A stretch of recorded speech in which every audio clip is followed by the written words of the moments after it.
Saat di bandara hendak berlibur, tiketku tiba-tiba tidak bisa dipakai. Ternyata ini ulah mertua yang membatalkan tiketku karena tak sudi aku bersenang-senang. Halo Bunda, semoga Bunda semuanya dalam keadaan sehat dan bahagia ya. Sebelum masuk ke ceritanya, jangan lupa like, komen dan subscribe channel ini ya. Selamat menonton.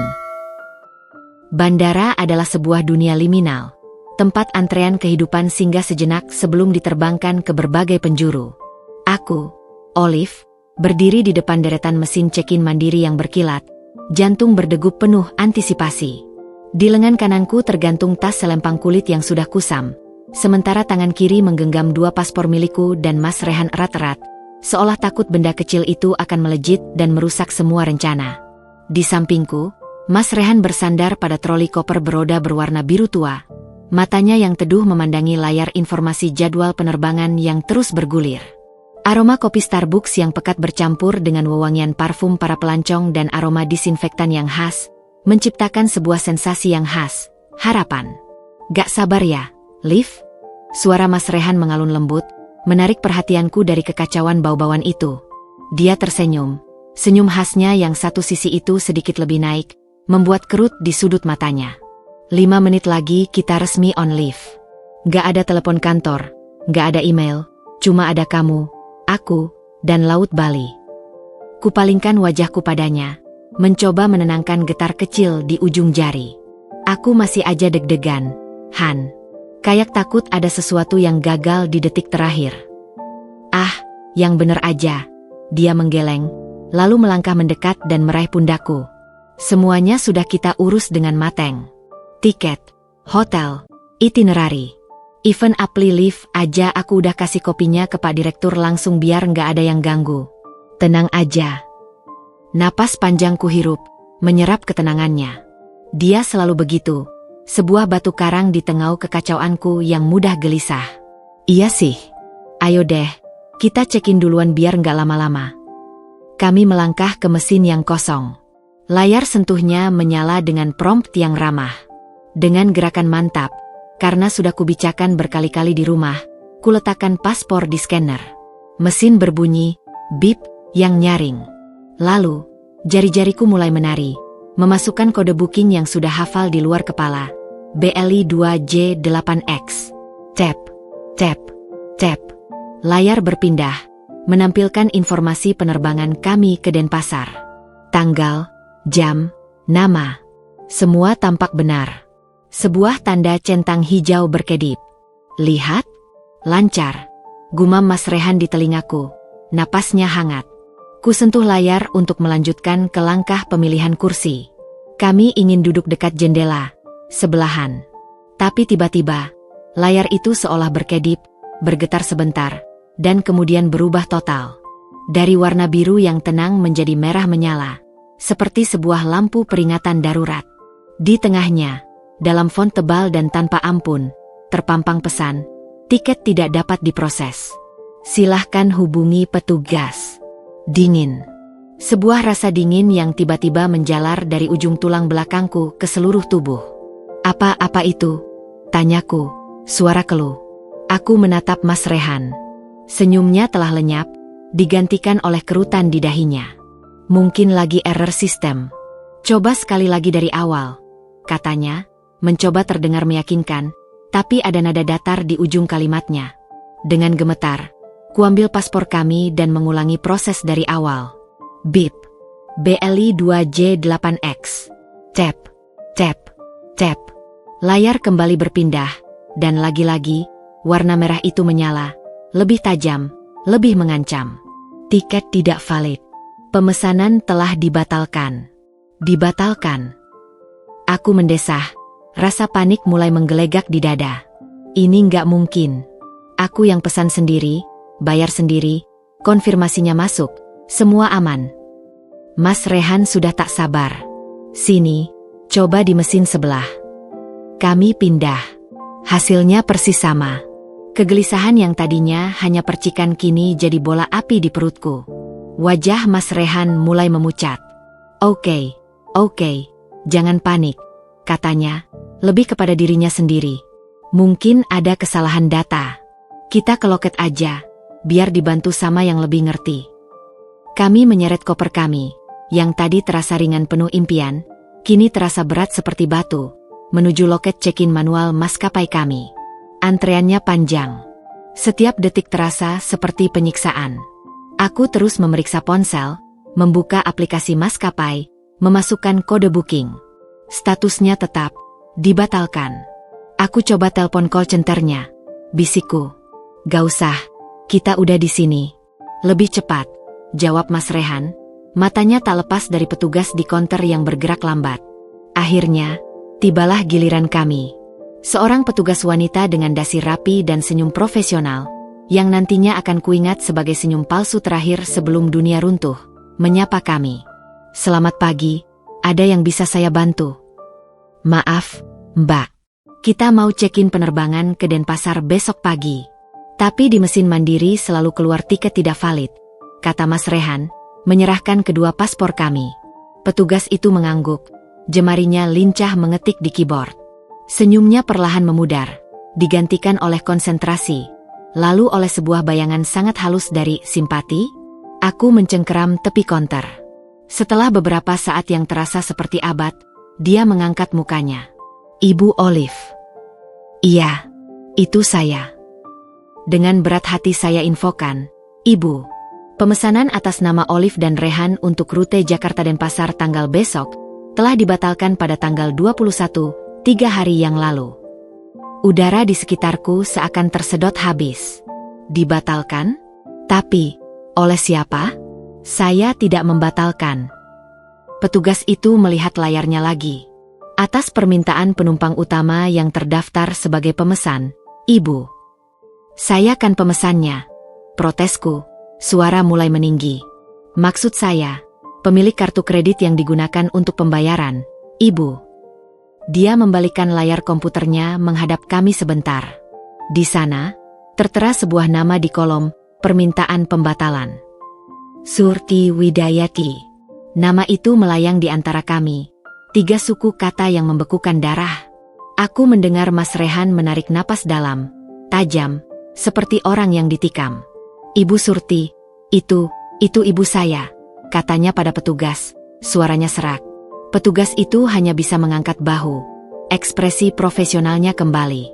Alasan yang tercatat adalah perubahan rencana. Biaya pembatalan sudah ditanggung sepenuhnya oleh pemohon. Aku memandang Mas Rehan. Wajahnya bukan lagi wajah suamiku yang tenang, atau calon wisatawan yang bersemangat. Itu adalah wajah seorang anak lelaki yang baru saja disakiti oleh orang yang paling tidak disangkanya, tercampur dengan rasa malu yang dalam karena mempermalukan istrinya di depan umum. Matanya kosong, lalu berubah jadi gelap. Terima kasih, Mbak, katanya pada petugas, suara hampa. Dia mengambil paspor kami dan memegangi lenganku. Ayo, lift. Dia menarikku menjauh dari konter, dari antrean penasaran, menuju sebuah bangku kosong di dekat jendela kaca yang menghadap ke landasan pacu. Di sana, di bawah cahaya neon yang keras, di tengah orang-orang yang tertawa dan berpelukan, aku akhirnya membiarkan air mata itu jatuh. Bukan karena liburan yang hilang, tapi karena pengkhianatan yang begitu personal, begitu kejam, dan datang dari orang yang seharusnya menyambutku ke dalam keluarganya. Dia membatalkan tiket kita. Bisikku, terisak. Kenapa? Han? Kenapa dia benci aku sampai segitunya?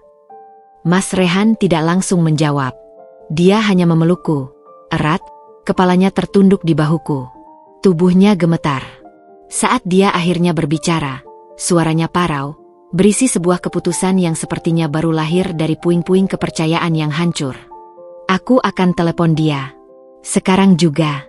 Dan Liv, maafkan aku. Aku baru sadar, ini bukan tentang kamu. Ini tentang aku. Dan ini harus berakhir. Bangku plastik keras itu terasa menusuk-nusuk, tapi kami tak lagi merasakannya. Pelukan Mas Rehan adalah satu-satunya penahan agar badanku yang gemetar tak berantakan. Suara-suara bandara, panggilan boarding, tangisan bayi, derit troli, semua meredam menjadi desis putih yang tak berarti. Hanya ada denyut nadi di pelipisku dan nama itu, Surti Widayati, yang berdenyut-denyut di kepala seperti kutukan. Kita harus konfirmasi, gumam Mas Rehan akhirnya. Suaranya serak seolah baru menelan beling. Mungkin ada salah data. Tapi nada suaranya sendiri tak meyakinkan. Dia tahu ibunya seperti dia tahu garis telapak tangannya sendiri. Keras, tak terbantahkan, dan memiliki rasa kepemilikan yang mengerikan atas hidupnya. Dengan tangan yang masih gemetar, Mas Rehan mengeluarkan ponsel dari saku celana. Jempolnya melayang di atas ikon kontak yang bertuliskan, Mama. Aku melihat bagaimana napasnya tertahan sebelum akhirnya dia menekan tombol hijau dan menyetel speaker. Bunyi tut, tut, tut, terasa seperti detak jantung yang diperlambat. Setiap bunyi menggetarkan udara di antara kami. 5 detik, 6 detik. Lalu, sambungan tersambung. Rehan.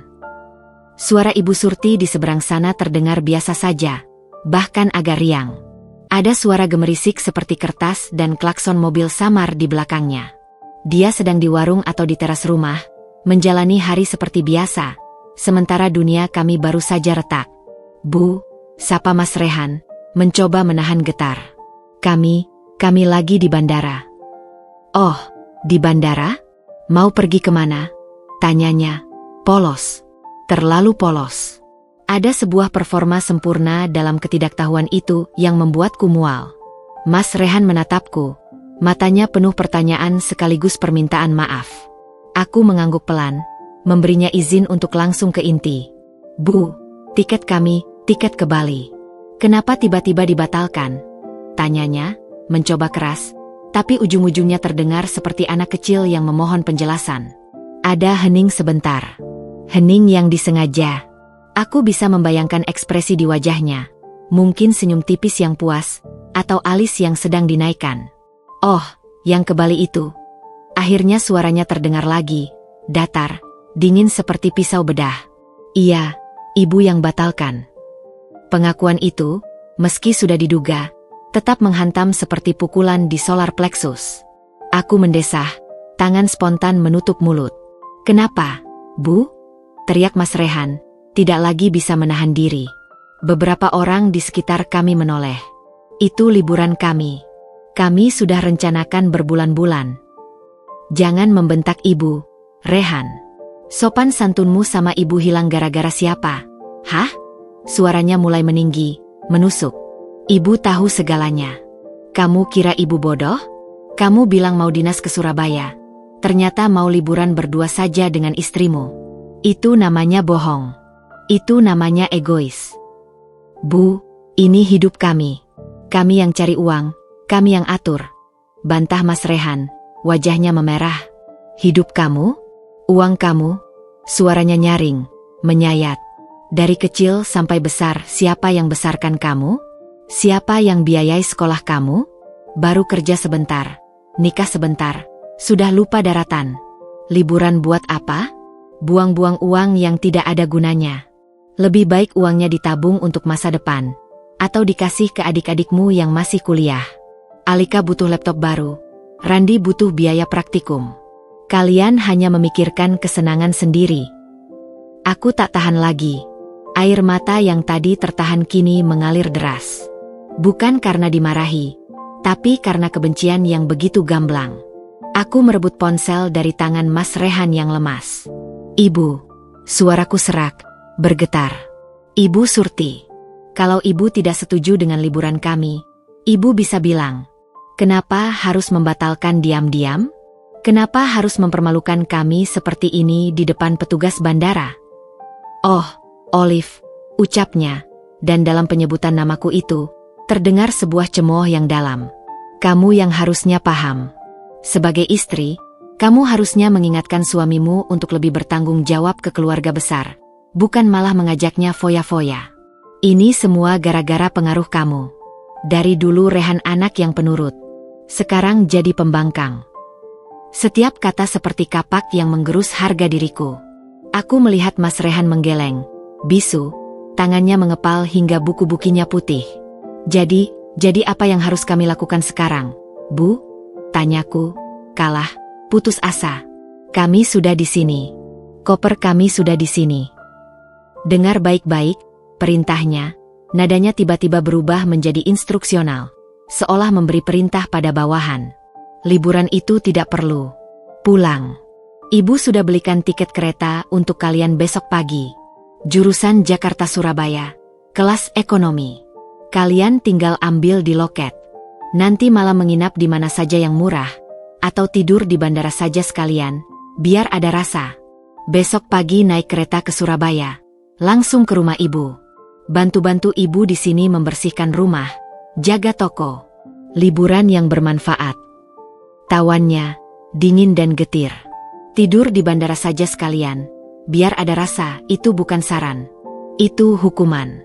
Mas Rehan merebut kembali ponselnya. Wajahnya yang biasanya teduh kini berubah total. Garis rahangnya mengeras, matanya menyala dengan api kemarahan yang belum pernah kulihat sebelumnya. Ibu pikir kami ini apa? Boneka yang bisa ibu kendalikan dengan remote. Raungnya, tak peduli lagi pada sekeliling. Ibu hancurkan rencana kami. Ibu permalukan kami. Dan sekarang ibu suruh kami tidur di bandara? Untuk apa? Untuk menunjukkan siapa yang berkuasa. Rehan, jaga mulutmu. Tidak, ibu. Ibu yang harus dengar ini. Aku mencintai Olive. Aku membangun keluarga dengan dia. Keputusan kami berdua. Dan ibu tidak punya hak untuk merusaknya seperti ini. Selama napas ibu masih ada, selama ibu masih ibumu, ibu punya hak untuk mengingatkan kalau kamu salah jalan. Ini bukan mengingatkan, Bu. Ini merusak. Ini kejam. Kejam? Ibu sayang padamu. Nak, ibu ingin kamu baik-baik saja. Itu wanita itu. Jangan sebut dia, wanita itu. Dia istriku. Namanya Olive. Teriakan Mas Rehan menggema di sudut ruang tunggu itu. Semua orang terdiam, menatap. Aku menarik lengan bajunya. Malu, hancur. Tapi juga, ada sebuah rasa aneh di tengah kepedihan ini. Sebuah kebanggaan karena dia akhirnya membelaku. Di telepon, hening yang lebih panjang tercipta. Lalu, suara Ibu Surti terdengar lagi. Lebih rendah, namun lebih berbahaya. Seperti desisan ular sebelum menyerang. Baik, kalau kamu pilih dia. Kamu pilih kesenanganmu. Jangan harap lagi bantuan apapun dari ibu. Apartemen yang kalian tinggali, uang muka kontraknya ibu yang bantu tahun lalu. Ingat itu. Dan ingat baik-baik, Rehan, darah itu lebih kental dari air. Suatu saat nanti kamu akan butuh ibu.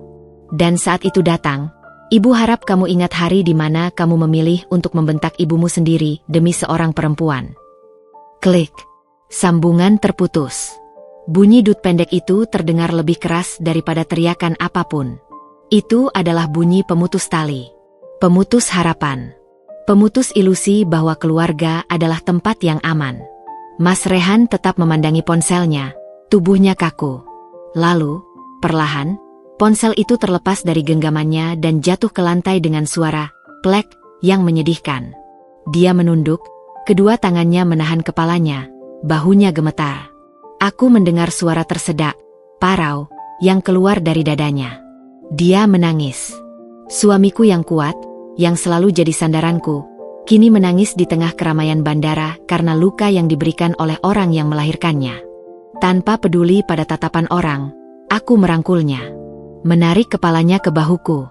Kami duduk seperti itu, dua orang dewasa yang compang-camping di bangku bandara, dikhianati, dihancurkan, dan dihadapkan pada sebuah pilihan yang tidak adil. Menyerah pada kekuasaan seorang ibu, atau berjuang untuk kebahagiaan kami sendiri. Maaf, Liv, isaknya di bahuku. Aku tidak tahu dia bisa sejauh ini. Aku tidak pernah membayangkan. Bukan salahmu, Han, bisikku, meski hatiku tercabik-cabik. Ini di luar kendali kita.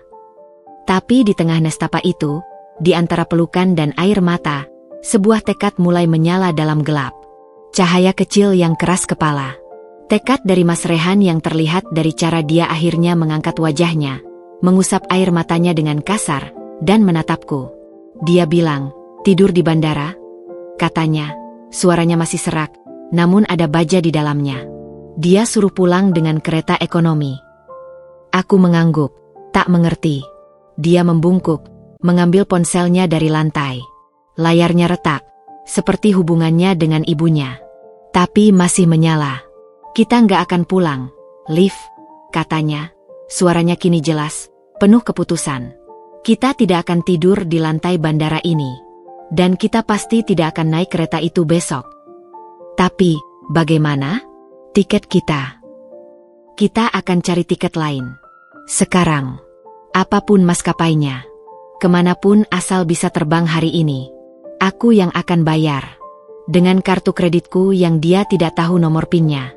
Dengan tabungan kita yang dia tidak pernah lihat. Dia berdiri, menarik tanganku. Ku genggam erat. Kaki kami masih lemas, hati masih berdarah, tapi kami berdiri. Tapi, Han, uangnya pasti sangat mahal. Last minute. Dan dia bilang tentang apartemen. Biarlah mahal, potongnya. Matanya memancarkan sebuah ketegasan baru, sebuah batas yang akhirnya digariskan. Ini bukan lagi soal liburan ke Bali. Ini sudah jadi perang. Perang untuk menunjukkan bahwa kita dewasa. Bahwa kita punya kedaulatan atas hidup kita sendiri. Dan aku tidak akan membiarkannya menang dengan cara seperti ini. Dia menatapku dalam-dalam, dan dalam tatapan itu, aku melihat lelaki yang selama ini ku kenal. Lembut, penurut, sedang melebur. Yang muncul adalah versi baru. Lebih keras, lebih terluka, tapi juga lebih bertekad. Ayo, katanya, memungut pegangan troli koper. Kita cari loket maskapai lain. Kita terbang malam ini juga. Dan kami berjalan. Meninggalkan bangku itu, meninggalkan rasa malu, meninggalkan rencana semula. Langkah kami tidak lagi ringan penuh antusiasme, melainkan berat penuh beban. Namun, ada sebuah kesatuan di dalamnya. Sebuah ikrar diam-diam yang terbentuk di antara kami di tengah puing-puing kehancuran itu. Bahwa dari hari ini, kami harus berjuang bersama, bukan hanya terhadap tantangan hidup, tetapi juga terhadap seorang ibu yang mencintai anaknya dengan cara yang salah, cara yang merusak. Dan pertempuran pertama kami dimulai dari selembar tiket pesawat yang dibatalkan. Langkah kami bergema di lantai granit bandara yang mengilap. Setiap hentakan sepatu terasa seperti palu yang memalu keputusasaan sekaligus keteguhan baru ke dalam jiwa. Kami meninggalkan zona check-in maskapai lama, daerah yang kini terasa seperti medan luka bagi kami. Setiap petugas yang lalu lalang dengan seragam rapi, setiap papan nama maskapai itu, seakan mengejek dengan ingatan yang masih segar. Mas Rehan berjalan di depanku, mendorong troli dengan satu tangan, sementara tangan lainnya menggenggam erat tanganku. Genggamannya berbeda, bukan lagi genggaman santai pasangan yang hendak berlibur, melainkan genggaman orang yang sedang bertahan, memastikan kami tidak terpisah di tengah badai yang tiba-tiba menerpa. Kita nggak punya banyak waktu, Liv, katanya, melirik ke arah papan informasi keberangkatan yang besar. Cahaya dari layar itu memantul di wajahnya yang masih basah oleh jejak air mata, menciptakan siluet yang keras. Penerbangan terakhir ke Bali biasanya sebelum tengah malam. Sekarang, dia melihat jam tangannya. Sudah jam 7 lebih. Kita harus buru-buru. Aku mengangguk, lidah terasa keluh. Pikiranku masih berputar-putar pada suara dingin Ibu Surti. Tidur di bandara saja sekalian, biar ada rasa. Kalimat itu seperti jarum yang menusuk-nusuk otakku. Tapi kemudian aku melihat punggung Mas Rehan yang tegap, bahunya yang sedikit naik seolah menahan beban berat, dan rasa lain muncul, sebuah kemarahan yang membara. Dia tidak layak diperlakukan seperti itu. Kami tidak layak. Tapi Han, bisikku, mencoba mengejar langkahnya yang cepat. Uangnya. Kamu ingat tabungan darurat kita? Itu untuk keadaan yang benar-benar darurat. Kalau ada apa-apa. Ini darurat, Liv, potongnya, tanpa menoleh. Suaranya datar, tapi penuh keyakinan. Ini darurat untuk harga diri kita. Darurat untuk menunjukkan pada diriku sendiri bahwa aku punya hak untuk membela kebahagiaanku. Darurat untuk membuktikan padamu bahwa pilihanku menikahimu bukanlah kesalahan yang bisa dibatalkan begitu saja oleh orang lain, bahkan oleh ibuku sendiri. Dia akhirnya menoleh, dan matanya yang merah bertemu dengan mataku. Di dalamnya, ada permintaan maaf yang mendalam, tetapi juga tekad baja. Aku izin belanjakan tabungan itu untuk ini. Untuk kita. Please. Aku hanya bisa mengangguk lagi. Air mata baru menggenang. Kali ini bukan air mata kepedihan, melainkan karena terharu. Di tengah kekacauan ini, di tengah penghinaan dari keluarganya sendiri, dia memilihku. Dengan jelas dan berani. Kami tiba di area check-in lain, wilayah yang dipenuhi oleh berbagai maskapai penerbangan, baik yang besar maupun yang kecil. Suasananya sama ramainya. Tawa, pelukan perpisahan, tangisan bayi. Dunia terus berputar, tak peduli dengan drama kecil kami. Yang mana, Han? Tanyaku, mata berkaca-kaca memandang sekeliling. Semua logo dan nama tampak membingungkan. Apa saja? Jawabnya. Dia mendekati papan informasi digital, matanya cepat memindai baris-baris teks. Garuda, full. Lion, sepertinya ada. Tapi apa? Lion penerbangan terakhir jam 9.40. Tapi lihat harganya. Dia menunjuk ke sebuah angka di layar. Mataku membelalak. 2,5 juta per orang. Teriakku hampir histeris. Itu 5 kali lipat dari harga normal. Last minute, leave. Semua pasti seperti ini. Dia menghela napas, tangan mengusap wajahnya yang lelah. Maskapai lain. Citylink, mungkin. Kami bergegas ke loket Citylink. Antreannya lebih pendek, tapi wajah petugas di balik konter terlihat sangat sibuk dan sedikit kesal. Maaf, Bu, Pak. Untuk Denpasar malam ini, sudah sold out semua. Coba besok pagi, kata petugas pria itu dengan cepat sebelum kami sempat membuka mulut. Besok pagi tidak bisa, kita harus hari ini, pinta Mas Rehan. Suaranya terdengar seperti merengek. Petugas itu menggeleng, sudah berpaling ke pelanggan berikutnya. Tidak bisa, Pak, penuh. Pukulan pertama, perutku mual. Mas Rehan menarik napas dalam. Oke, tenang, masih ada batik air. Sriwijaya, ayo. Kami berputar-putar seperti orang hilang. Setiap langkah terasa semakin berat. Harapan yang sempat menyala mulai redup diterpa penolakan. Di loket batik air, kabarnya sama, kursi habis. Sriwijaya? Penerbangan terakhir sudah ditutup check-in. Apa kita coba cari tiket ke tempat lain? Usulku, suara penuh keputusasaan. Ke Jogja mungkin? Atau Lombok? Yang penting kita terbang dari sini malam ini. Mas Rehan mengangguk pelan. Itu adalah ide yang masuk akal, meski terasa seperti pelarian. Dia kembali menatap papan informasi, mencari alternatif. Namun, wajahnya semakin suram.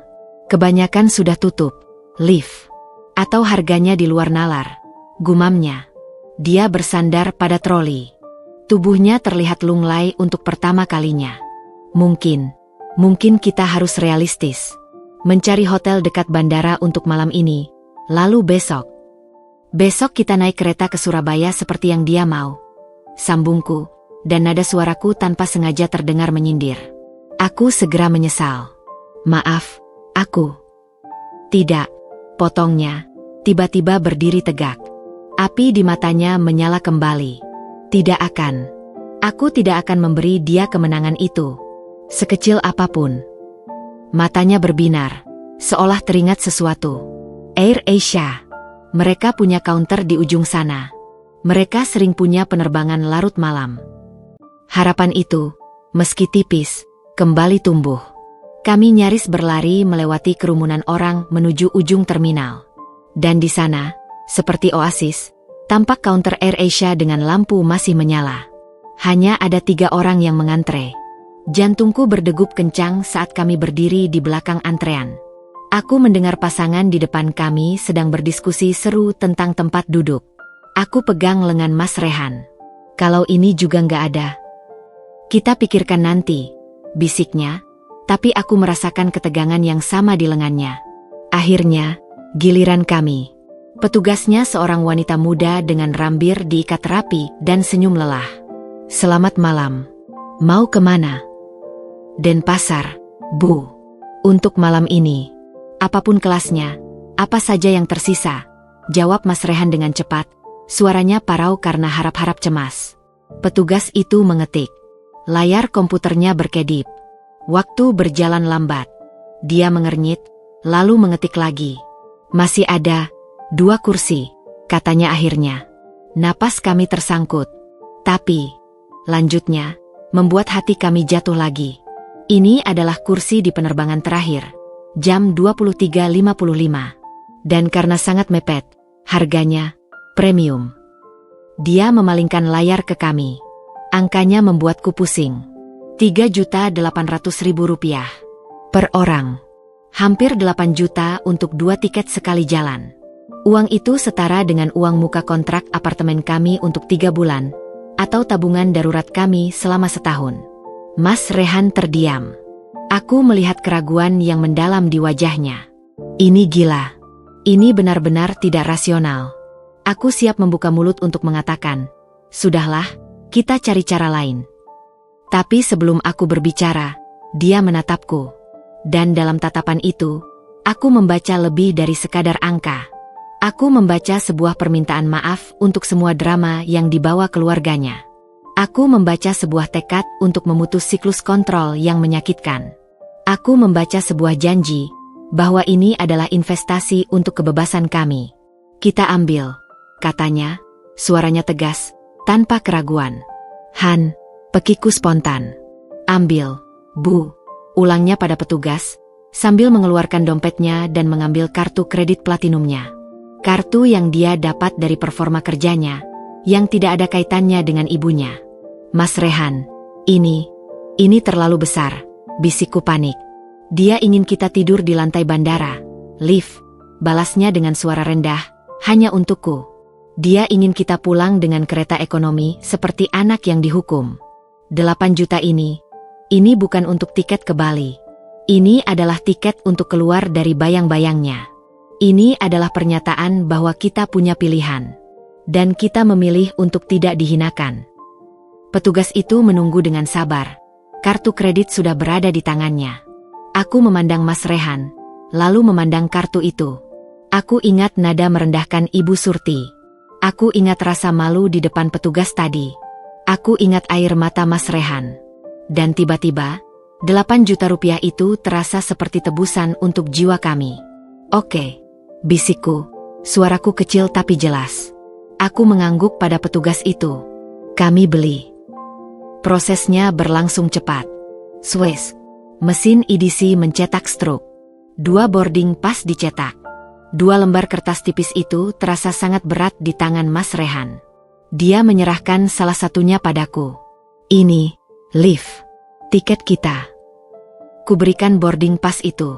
Tujuannya sama, Denpasar. Waktu berbeda, jauh lebih malam. Harga berbeda, jauh lebih mahal. Tapi nilai emosionalnya tak terukur. Ini adalah tiket pemberontakan. Tiket kemandirian. Kami meninggalkan counter dengan langkah yang aneh. Lega, tapi juga hampa karena menguras tabungan. Menang, tapi juga sedih karena harus berperang. Kita punya waktu hampir 5 jam, kata Mas Rehan sambil melihat jam lagi. Suaranya sudah lebih tenang. Mau kita cari tempat makan? Atau ke lounge? Lounge? Tanyaku. Biasanya kami tidak pernah masuk lounge karena biayanya. Pakai kartu kredit ini bisa, katanya, menyeringai kecil. Sekalian aja, biar kita bisa duduk yang nyaman, makan, dan bicara. Aku setuju. Lounge itu sepi, nyaman, dengan karpet tebal yang menelan semua suara. Kami duduk di sofa empuk di sudut. Di luar, pesawat lepas landas dan mendarat, lampu-lampu berkelap-kelip di kegelapan. Setelah mengambil sepiring kecil makanan dan secangkir teh hangat, kami duduk berhadapan. Untuk pertama kalinya sejak telepon itu, kami benar-benar bisa melihat satu sama lain. Aku minta maaf, Liv, Mas Rehan memulai, tangannya memegang cangkir erat. Aku membawamu ke dalam keluarga yang seperti ini. Aku selalu tahu ibuku posesif, tapi aku tidak pernah mengira dia bisa segitu kejamnya. Aku mengecewakanmu. Kamu tidak mengecewakanku, jawabku cepat. Kamu yang terluka hari ini. Aku hanya sedih melihatmu terluka seperti itu. Tapi kamu terluka karena dia menghinamu. Menyebutmu, wanita itu. Mengatakan kamu yang mempengaruhiku. Matanya berapi-api lagi. Itu yang tidak bisa aku maafkan. Lalu, apa yang akan kita lakukan setelah ini? Tanyaku, suara bergetar. Dia bilang tentang apartemen, uang muka kontrak. Mas Rehan menghela napas panjang. Kita hadapi nanti. Besok-besok. Tapi pertama, aku akan melunasi sisa kontrak itu, sekalipun harus cicil. Aku tidak mau dia punya utang budi yang bisa diungkit-ungkit lagi. Kedua, dia menjauhkan cangkirnya, menatapku langsung. Kita harus setuju untuk membatasi komunikasi dengannya. Untuk sementara, aku butuh waktu untuk menyembuhkan luka ini. Dan untuk belajar berkata, tidak. Dengungan mesin pesawat dari landasan pacu terasa seperti musik latar bagi keputusan besar kami. Ini bukan lagi sekadar liburan yang direncanakan.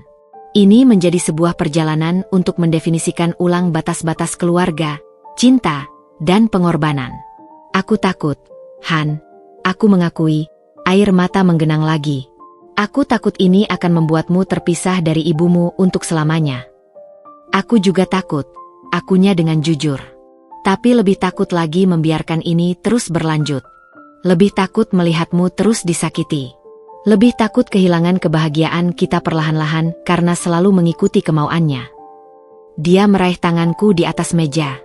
Kita akan melalui ini bersama. Sama seperti kita bersama-sama membeli tiket gila-gilaan ini. Kami tertawa kecil, lelah. Itu adalah tawa yang getir, tapi juga lega. Kami masih punya satu sama lain.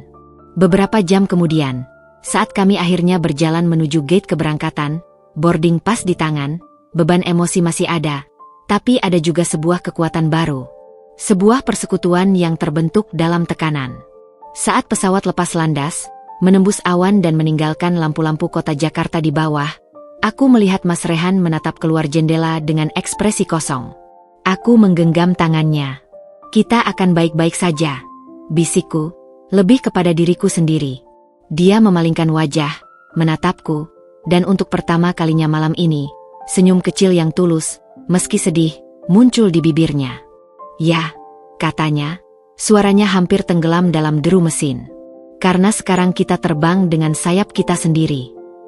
Dan di ketinggian 30.000 kaki, dengan 8 juta rupiah yang menguap dari rekening kami namun sebuah harga diri yang baru saja dibeli, perjalanan kami yang sebenarnya baru saja dimulai. Sebuah perjalanan yang jauh lebih berbahaya dan berliku daripada sekadar liburan ke Bali, perjalanan untuk meraih kemerdekaan. Pesawat menembus selimut kabut dan awan cumulonimbus yang menggantung di atas Bali, getarannya halus namun terasa hingga ke tulang. Di luar jendela, kegelapan pekat mulai pecah oleh titik-titik cahaya emas dan jingga dari lampu-lampu di daratan. Denpasar. Sebuah nama yang semestinya memicu tawa dan debaran jantung penuh petualangan, namun kini hanya terasa seperti sebuah pelabuhan aman setelah badai, tempat kami bersandar dengan luka-luka. Mas Rehan duduk di kursi dekat jendela, kepalanya bersandar pada bantalan, matanya terpejam. Tapi aku tahu dia tidak tidur.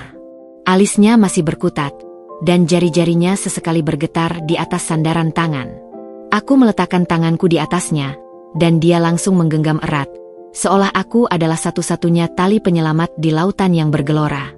Kita hampir sampai, bisikku, mencoba menenangkan.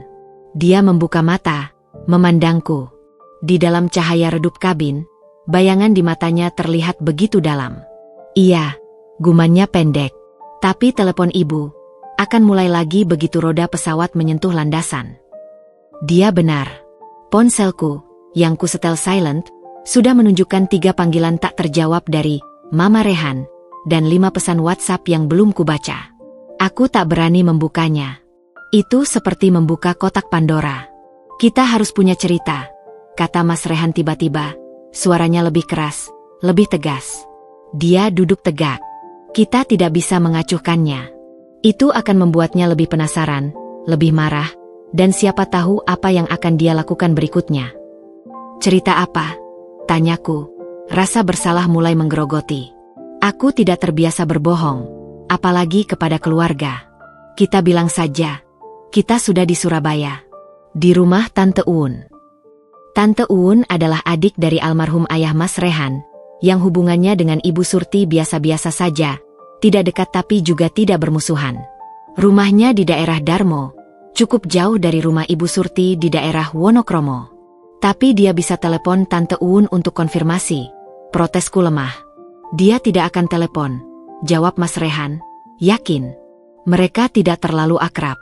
Dan ibu punya gengsi. Dia tidak akan mau, terlihat, mengecek-ngecek anaknya seperti polisi. Dia lebih suka percaya pada kemarahannya sendiri. Ada kepahitan yang dalam-dalam analisanya. Dia mengenal ibunya seperti sebuah permainan strategi yang sudah dimainkannya seumur hidup. Pesawat akhirnya mendarat dengan sentakan halus. Bunyi ding tanda sabuk pengaman boleh dibuka pecah dalam hening kabin. Gerombolan penumpang langsung berdiri, membuka bagasi kabin, bersiap berebut keluar. Kami duduk diam, membiarkan kerumunan itu lewat. Kita perlu waktu untuk menyiapkan diri, ucap Mas Rehan, masih menggenggam tanganku. Ayo, Liv. Ini perang. Dan ini adalah strategi kita untuk bertahan, setidaknya untuk beberapa hari ke depan, agar kita punya waktu untuk bernapas, untuk menikmati apa yang sudah kita bayar dengan harga mahal ini. Aku menarik napas dalam. Baiklah, tapi kamu yang harus telepon. Aku tidak sanggup mendengar suaranya lagi malam ini. Dia mengangguk, mengerti. Kami keluar pesawat terakhir. Langkah kami berat menuju terminal. Udara Bali yang hangat dan lembab menyambut begitu kami keluar dari pintu ber-AC, namun tidak membawa kelegaan. Kami mengambil koper, lalu mencari sudut yang agak sepi di area kedatangan, dekat toilet dan tempat sampah besar. Bukan tempat yang romantis untuk memulai liburan. Mas Rehan mengeluarkan ponselnya.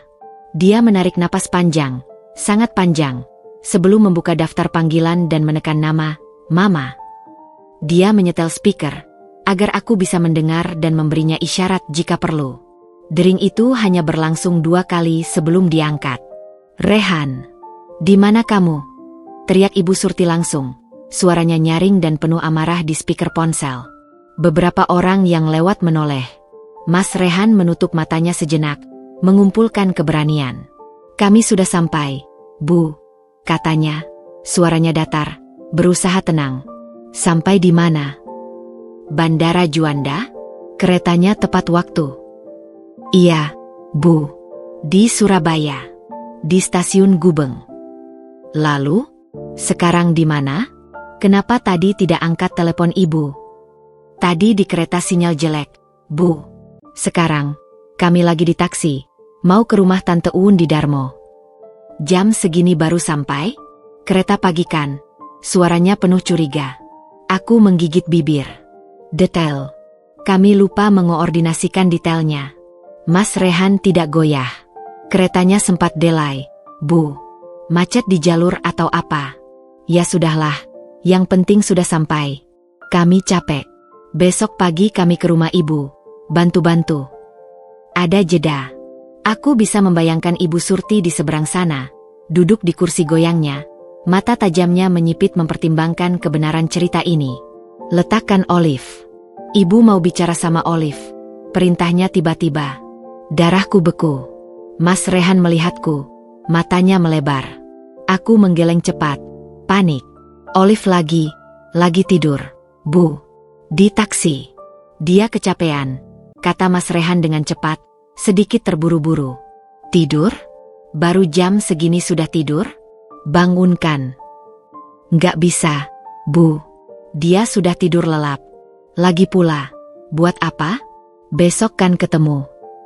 Jeda lagi, lebih panjang, lebih menegangkan. Lalu, suaranya kembali. Sedikit lebih rendah, namun tidak kurang berbahayanya. Rehan, jangan bohong sama ibu. Ibu bisa tahu kalau kamu bohong. Saya tidak bohong, Bu, bantah Mas Rehan, tapi ada getar kecil di suaranya.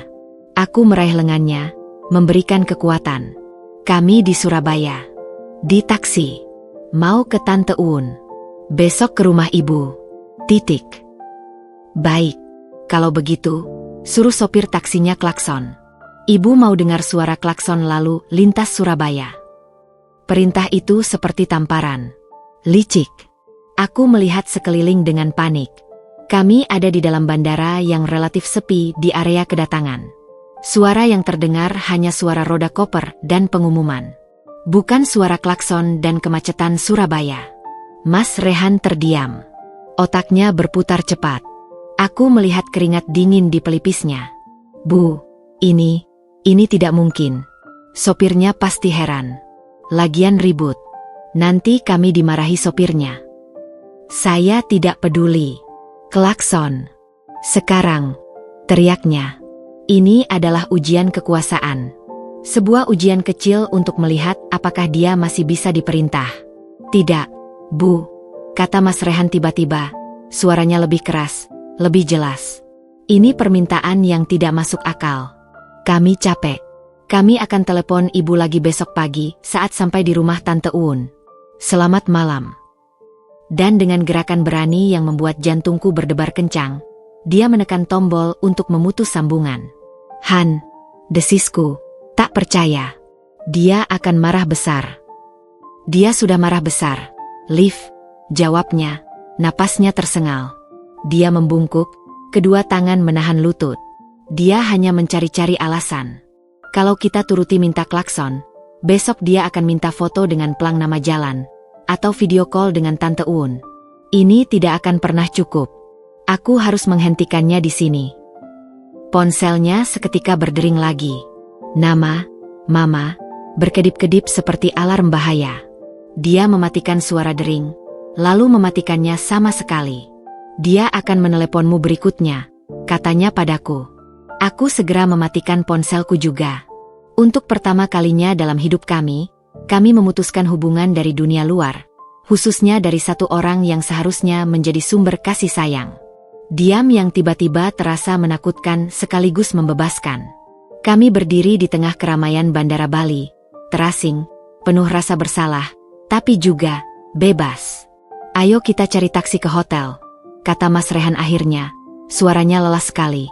Kita butuh tempat untuk berpikir. Perjalanan dari bandara ke hotel di kawasan Seminyak sunyi senyap. Kami duduk di kursi belakang taksi biru, menatap keluar jendela. Udara malam Bali beraroma bunga dan dupa. Barisan toko-toko dan kafe dengan lampu hias indah berlalu di depan mata. Namun, keindahan itu terasa seperti tontonan di balik kaca. Kami tidak bisa menyentuhnya. Hotel yang kami pesan, dengan terburu-buru dan harga premium pula, adalah sebuah villa kecil dengan kolam pribadi. Saat petugas membawa koper kami ke dalam, dan kami berdiri di tengah kamar yang sepi dan elegan, ironinya terasa begitu pahit. Ini seharusnya adalah momen bahagia. Kini hanya ada kehampaan. Mas Rehan melemparkan dirinya ke sofa, tangan menutupi wajah. Kita berbohong, Liv, gumamnya dari balik tangannya. Kita berbohong pada ibuku. Aku berbohong. Aku duduk di sisinya, meletakkan kepalaku di bahunya. Kamu melakukan apa yang harus dilakukan untuk melindungi kita. Untuk melindungi sisa liburan kita ini. Tapi ini terasa kotor, keluhnya. Dari kecil, diajari jangan bohong. Dan hari ini, aku berbohong dengan terencana. Rasanya, aku tidak lebih baik darinya. Itu tidak benar, kataku, membelanya. Kamu berbohong karena terpaksa, karena diserang lebih dulu. Dia yang memulai perang ini dengan membatalkan tiket kita secara licik. Kita hanya bertahan. Dia tidak menjawab, hanya menarik napas dalam-dalam. Kami duduk dalam diam lama sekali, hanya mendengar suara air mancur kecil di kolam depan. Besok, katanya akhirnya, dia akan menelepon Tante Uun. Atau menyuruh Alika untuk menelepon. Kita harus mengantisipasinya. Bagaimana caranya? Aku akan telepon Tante Uun dulu. Sekarang juga. Cerita yang sebenarnya padanya. Minta tolong. Apa kamu yakin dia mau menutupi? Tante Uun baik. Dan dia pernah mengalami hal serupa dengan ibu dulu. Dia akan mengerti. Dan benar. Panggilan telepon dengan Tante Uun yang dilakukan Mas Rehan dengan suara penuh permohonan, berakhir dengan baik. Ya Allah, anakku, ibu kamu itu memang keterlaluan, kata Tante Uun dengan suara berat. Tenang, kalau ada yang tanya, bilang aja kalian di sini, lagi tidur, atau lagi keluar. Tante bantu. Perlindungan kecil itu memberi kami sedikit kelegaan. Tapi beban kebohongan itu tetap ada, menggerogoti kenikmatan yang seharusnya. Keesokan paginya, Bali bersinar dengan mentari yang kejamnya cantik. Namun, kami bangun dengan mata bengkak dan hati was-was. Ponsel yang kami nyalakan kembali langsung dihujani notifikasi. Pesan dari Ibu Surti penuh kemarahan dan ancaman. Pesan dari Alika yang penuh tanya. Pesan dari beberapa kerabat yang sepertinya sudah mendengar kabar burung tentang pembangkangan kami. Kami memutuskan untuk tetap menjalankan itinerari, seolah-olah tidak terjadi apa-apa. Kami mengunjungi pantai Padang-Padang, namun daripada menikmati ombak, kami sibuk memeriksa ponsel, khawatir ada panggilan tak terjawab yang akan memicu kecurigaan. Kami makan seafood di Jimbaran, tetapi makanan lezat itu terasa seperti abu di mulut karena diskusi kami hanya seputar, bagaimana kalau dia tahu? Dan, apa yang harus kita lakukan selanjutnya? Bohong itu seperti jaring laba-laba. Semakin kami bergerak, semakin kami terjerat. Suasana hati Mas Rehan berubah-ubah. Kadang dia memaksakan tawa, mengajakku berfoto seolah bahagia. Kadang dia terdiam lama, memandang laut dengan tatapan kosong penuh penyesalan. Ini tidak sepadan, ya? Katanya tiba-tiba di tengah makan malam pada hari kedua, menatap lilin di atas meja. 8 juta, kebohongan, dan rasa bersalah yang terus-menerus, hanya untuk beberapa hari di Bali yang penuh kecemasan. Aku meraih tangannya. Yang tidak sepadan adalah membiarkan dia menang dan mengatur hidup kita. Kita membayar mahal untuk pelajaran ini, Han. Pelajaran untuk tegas. Untuk berani. Rasa bersalah dan cemas ini, mungkin itu harga yang harus kita bayar untuk kebebasan di masa depan. Dia mengangkat mata, memandangku. Ada kelembutan dan rasa sakit bercampur di matanya. Kamu terlalu baik untukku, Liv. Kamu harus berurusan dengan ini semua. Kita menikah. Untuk senang dan susah bersama. Ini bagian dari susahnya. Tapi kita akan melalui ini. Bersama. Malam itu, saat kami berjalan kembali ke villa di bawah langit berbintang Bali, telepon dari Alika, adiknya, masuk.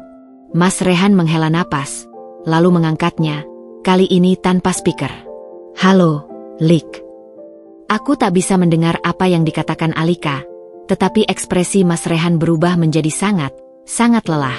Iya, kami di sini. Capek, Lik. Enggak, jangan bilang-bilang ke ibu. Ya, nanti kami pulang juga ke sana. Iya, terima kasih. Dia menutup telepon. Alika mengecek, tapi sepertinya dia tidak terlalu yakin.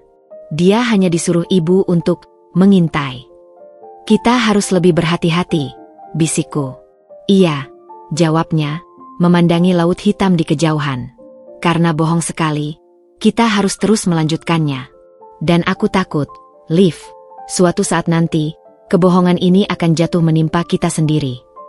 Udara Bali yang semula diharapkan membawa penyembuhan, kini justru dipenuhi oleh bayang-bayang seorang ibu yang marah dan menara kartu kebohongan yang kami bangun dengan gemetar. Liburan impian kami telah berubah menjadi sebuah penjara yang indah, tempat kami menikmati pemandangan sambil terus menengok ke belakang, menunggu algojo yang suatu saat pasti datang. Hari ketiga di Bali seharusnya menjadi hari yang rileks. Itinerari yang kami sepakati adalah mengunjungi sebuah pura di tebing di Uluwatu di pagi hari, lalu menghabiskan sore di pantai Dreamland untuk berselancar, karena Mas Rehan sudah lama ingin mencoba. Suasana cemas dan tegang masih menggelayuti kami, tapi kami berusaha mati-matian untuk memasang wajah normal. Sebuah topeng yang membuat pipi kami pegal. Pura Uluwatu megah dan memesona. Angin bertiup kencang membawa percikan air laut dan aroma dupa. Namun, alih-alih meresapi kesucian tempat itu, kami lebih sering mengecek ponsel, memastikan tidak ada pesan atau telepon berbahaya yang terlewat. Ibu Surti sempat menelepon sekali pagi itu, tapi Mas Rehan biarkan berdering hingga berhenti. Dia mengirim pesan singkat, "Lagi di pura, Bu. Nanti telpon balik." Sebuah kebohongan yang setengah benar, yang membuat kami merasa sedikit lebih aman. Sore hari, kami tiba di pantai Dreamland. Ombaknya terkenal cocok untuk peselancar pemula hingga menengah. Langit berwarna jingga keemasan, dan pantai tidak terlalu ramai. Untuk pertama kalinya sejak tiba, Aku melihat secercah cahaya asli di mata Mas Rehan. Dia memandangi papan selancar sewaan dengan mata berbinar seperti anak kecil. "Ayo, Liv, coba kita," ajaknya, dengan semangat yang hampir terlupakan. Aku menggeleng sambil tersenyum. "Aku takut. Kamu aja yang main. Aku jaga dari sini, sekalian jagain barang." "Yakin?" Ombaknya kelihatannya asik. "Nih." "Iya, yakin. Kamu yang udah lama pengen coba. Nanti difotoin ya biar keren." Dia tersenyum lebar, senyum yang tulus dan membuat hatiku hangat. Dia berlari ke air dengan papan selancarnya, mencoba menangkap ombak pertama. Aku duduk di atas pasir, memotretnya dari kejauhan. Untuk beberapa saat, aku berhasil melupakan segalanya. Tentang ibu mertua, tentang kebohongan, tentang uang yang habis. Hanya ada suamiku, laut, dan matahari sore. Dia jatuh beberapa kali, tertawa-tawa sendiri, lalu mencoba lagi. Lama-kelamaan, dia mulai bisa berdiri lebih stabil, meluncur dengan ombak kecil. Aku bertepuk tangan girang dari pantai. Itu adalah momen ringan dan bahagia yang langka dalam beberapa hari terakhir. Sampai kemudian, ombak yang lebih besar datang. Bukan ombak raksasa, tapi cukup kuat untuk seorang pemula. Aku melihat Mas Rehan mencoba menangkapnya. Dia berhasil berdiri, tapi papan selancarnya oleng, dan tubuhnya terlempar ke samping dengan cara yang canggung. Dia jatuh, dan tidak langsung muncul. Jantungku berhenti berdetak. 1 detik, 2 detik, 3 detik. Lalu, dia muncul, batuk-batuk, tetapi aku melihatnya meraih pergelangan kakinya dengan ekspresi kesakitan. Dengan panik, aku berlari ke tepi air. "Han, kamu baik-baik aja?" teriakku. Dia mencoba berdiri, tapi langsung terhuyung. "Sikut." Bukan. Pergelangan. "Keseleo kayaknya," raungnya, wajahnya mengerut. Aku menopangnya, dan dengan susah payah kami berjalan ke darat. Kakinya yang kanan sudah tidak bisa menahan beban. Dia duduk di pasir, napasnya tersengal, wajahnya pucat. Pergelangan kakinya sudah mulai bengkak dan kemerahan. "Ini parah, Han. Harus ke klinik atau cari obat," kataku, panik sekali. Enggak usah ke klinik. Mahal. Cari aja apotek terdekat, beli perban elastis dan obat oles," pintanya sambil menahan sakit. "Tapi..." "Ayo, Liv, bantu aku berdiri. Kita cari taksi." Prosesnya lambat dan menyakitkan. Dengan tanganku melingkari pinggangnya dan tangannya di bahuku, kami pincang-pincang meninggalkan pantai. Dia harus berhenti beberapa kali untuk menghela napas menahan nyeri. Rasa bersalah menyesak di dadaku. Seandainya aku tidak mengizinkannya berselancar, atau seandainya aku lebih tegas menyuruhnya ke klinik. Kami akhirnya mendapatkan taksi. Sopirnya yang ramai merekomendasikan sebuah apotek di jalur menuju Seminyak. Sepanjang perjalanan, Mas Rehan mengerang pelan. Aku menggenggam tangannya erat-erat, merasa tidak berdaya. "Gak apa-apa, Liv. Cuma keseleo." Salah sendiri kurang pemanasan. Dia mencoba bercanda, tapi suaranya tertahan. "Jangan bicara. Istirahat saja," bisikku. Kami berhenti di apotek yang cukup besar. "Kamu tunggu di taksi," perintahku. "Aku yang beli." "Tapi..." "Diam. Tunggu." Aku turun dan masuk ke apotek yang sejuk ber-AC. Dengan bantuan apoteker, aku membeli perban elastis, salep pereda nyeri, obat anti radang, dan sebuah kantong es instan. Saat menunggu pembayaran, rasa frustrasi dan kelelahan menumpuk. Kami jauh dari rumah, terluka, terus dibayangi masalah, dan sekarang ini, tanpa berpikir panjang, aku mengambil ponsel dan membuka Instagram. Aku upload sebuah cerita, story. Foto kantong es dan perban elastis di atas konter apotek, dengan caption yang tulus namun tanpa pikir panjang. "Liburan makin seru. Suami keseleo gegara surfing. Sekarang jadi perawat dadakan sambil nyari apotek tengah malam. Capek deh. Doain cepet sembuh ya." Ditambah 1 emoji wajah lelah. Aku tidak memikirkan siapa yang akan melihat. Aku hanya ingin sedikit meluapkan kekesalan, mencari sedikit simpati virtual dari teman-teman. Aku lupa. Aku lupa betul bahwa di antara ratusan followerku, ada satu akun dengan nama Alika Widayati yang diam-diam selalu mengawasi setiap aktivitas kami untuk dilaporkan kepada ibunya. Setelah membayar, aku kembali ke taksi. Mas Rehan sudah tertidur lelap. Kepalanya bersandar di jendela. Wajahnya masih tampak kesakitan. Hatiku terasa sangat pilu melihatnya seperti itu. Sesampainya di villa, dengan susah payah aku menuntunnya ke kamar. Aku membantunya duduk di tepi tempat tidur, lalu membuka sepatu dan kaos kakinya dengan hati-hati. Bengkaknya sudah semakin jelas. Aku segera mengompres dengan kantong es, lalu mengoleskan salep dan membalutnya dengan perban elastis sesuai petunjuk apoteker. "Maaf, Liv. Jadi merepotkan," katanya dengan suara lirih. "Jangan ngomong begitu. Kamu butuh istirahat. Aku pesan makanan lewat room service aja ya malam ini." Dia mengangguk, lalu memejamkan mata lagi. Aku duduk di sampingnya, menatapnya tidur, perasaan campur aduk. Inilah liburan kami. Penuh dengan air mata, kebohongan, kecemasan, dan sekarang cedera. Aku mengambil ponselku lagi, membuka Instagram. Ada beberapa tanggapan di story tadi. Teman-teman mengirim doa, ada yang kasih emotikon peluk. Aku membalas seadanya. Lalu, tanpa sengaja, aku melihat daftar penonton storyku. Nama Alika Widayati ada di sana. Dan waktu tontonnya, 2 menit yang lalu. Darahku seakan membeku. Tidak. Dengan gemetar, aku membuka WhatsApp.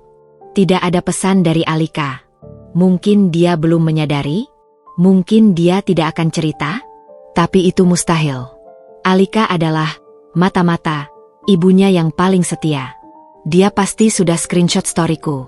Aku mencoba menenangkan diri. Storyku tidak menunjukkan lokasi spesifik. Hanya interior apotek yang biasa saja. Tidak ada tanda-tanda Bali. Mungkin dia mengira kita di Surabaya. Tapi kemudian aku ingat. Di belakang foto itu, sedikit terbuka jendela apotek. Dan di jendela itu, meski buram, terlihat sedikit pemandangan. Sebuah spanduk kecil bertuliskan, "Warung Babi Guling," dengan huruf khas Bali. Sebuah detail kecil yang mematikan. "Han," desisku, menggoyangkan pundaknya dengan lembut. "Han, bangun." Dia bergerak, mengerang. "Apa, Liv?" Aku mungkin melakukan kesalahan besar." Dia membuka mata, langsung siaga karena nada suaraku. "Apa yang terjadi?" Dengan suara bergetar, aku menceritakan tentang story Instagramku dan Alika yang sudah melihatnya. Wajah Mas Rehan berubah pucat pasi, bukan lagi karena sakit, tapi karena ketakutan. "Kamu post story?" tanyanya, tak percaya. "Dengan kondisiku? Di apotek." Aku lagi frustrasi. Aku nggak mikir." "Liv, Alika itu, dia seperti detektif untuk ibu. Dia pasti sudah screenshot. Dan ibu tahu tulisan Bali. Dia pernah ke sini. Dia akan mengenali spanduk babi guling itu." Rasa panik yang begitu besar menyergap kami. Kamar villa yang tadinya terasa seperti pelindung, kini terasa seperti sangkar yang akan segera diserbu. "Matikan ponselmu," perintah Mas Rehan tiba-tiba, mencoba duduk. "Sekarang." Aku segera mematikan ponselku. Tapi sudah terlambat.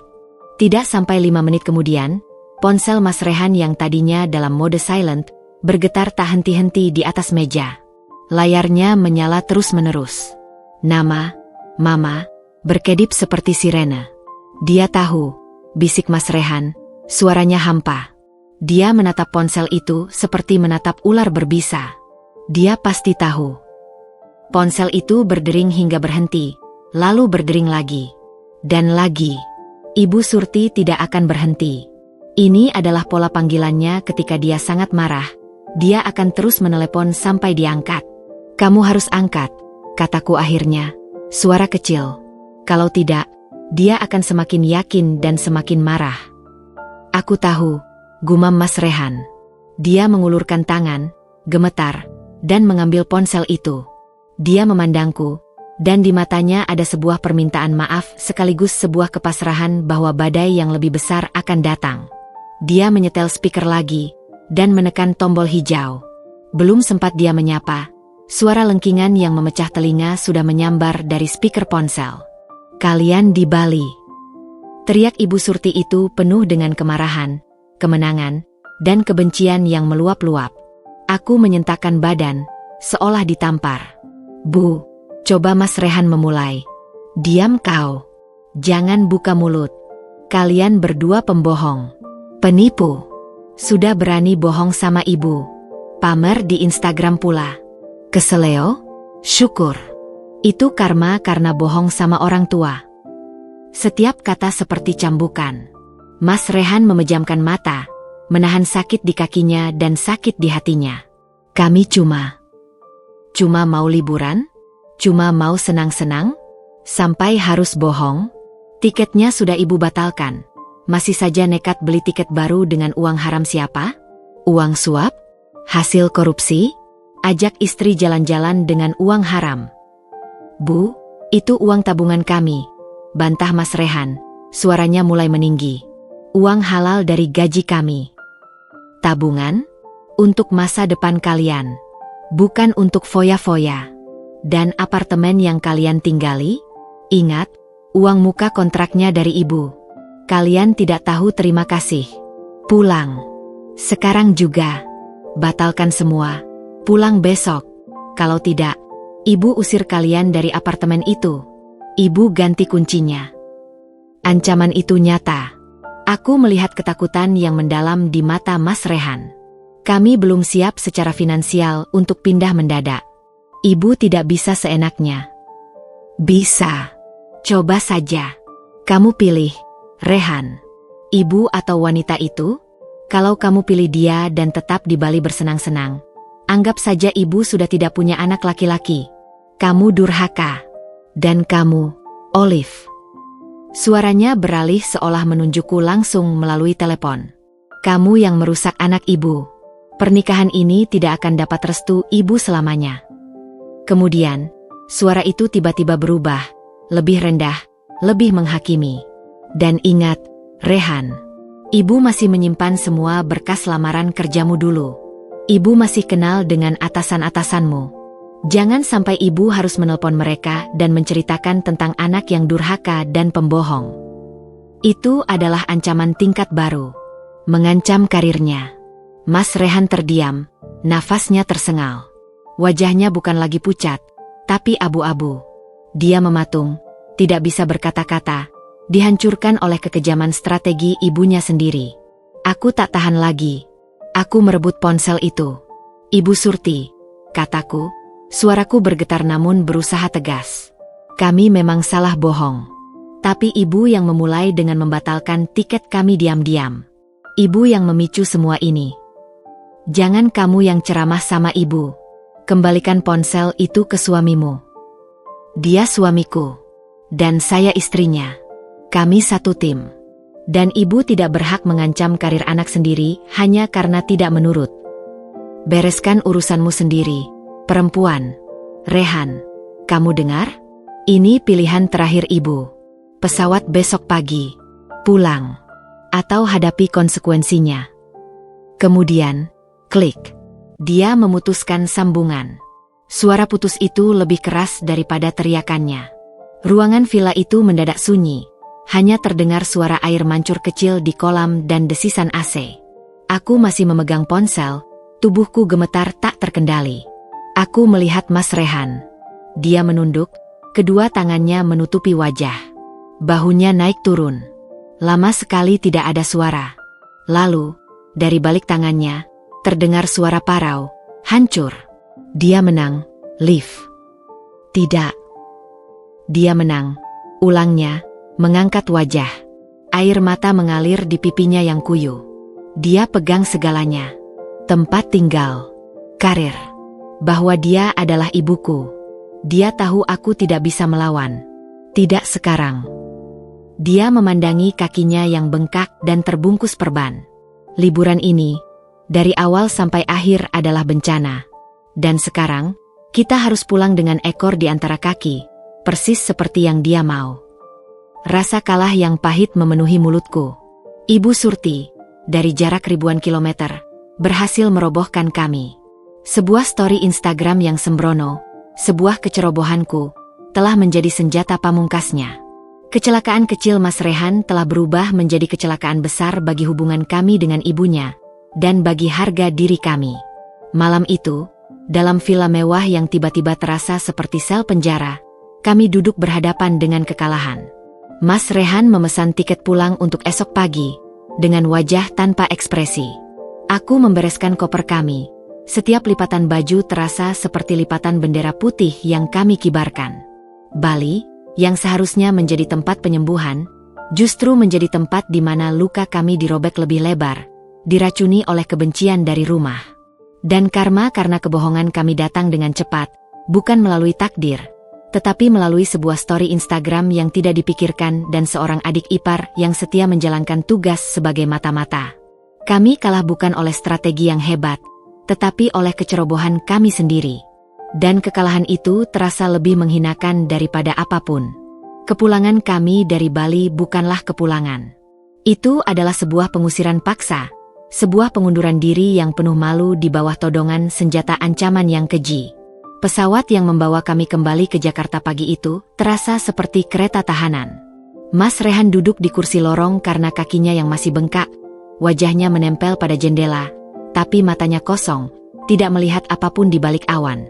Aku duduk di sampingnya, tangan terus memegangi lengannya, seolah takut dia akan larut begitu saja menjadi uap keputusasaan. Dia tidak tidur. Dia juga hampir tidak makan. Dia hanya diam. Diam yang lebih menakutkan daripada amarahnya di bandara ketika pertama kali tahu tiketnya dibatalkan. Ini adalah diamnya seseorang yang telah dikalahkan secara telak, yang pertahanan terakhirnya, kebohongan kecil untuk menyelamatkan sisa kebahagiaan, telah dihancurkan dengan mudah oleh sebuah screenshot. Han, bisikku sesekali, mencoba menembus tembok itu. Kita akan cari solusi.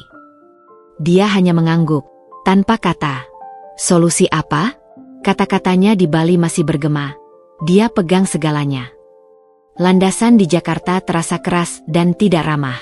Setiap langkah Mas Rehan yang tertatih-tatih menuju tempat pengambilan bagasi terasa seperti langkah menuju tempat eksekusi.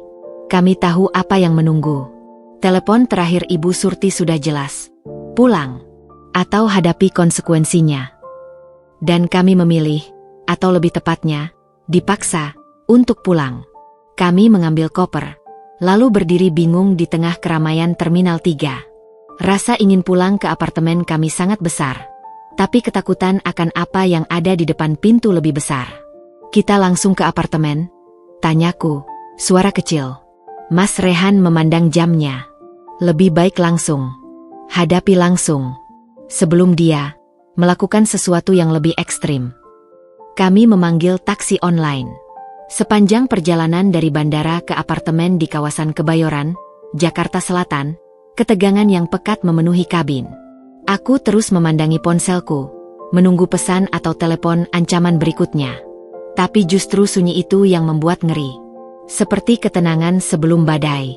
Begitu taksi berbelok ke jalan kecil menuju kompleks apartemen kami, jantungku sudah berdegup kencang. Aku memandangi jendela, mencari tanda-tanda kehadirannya. Dan lalu, aku melihatnya.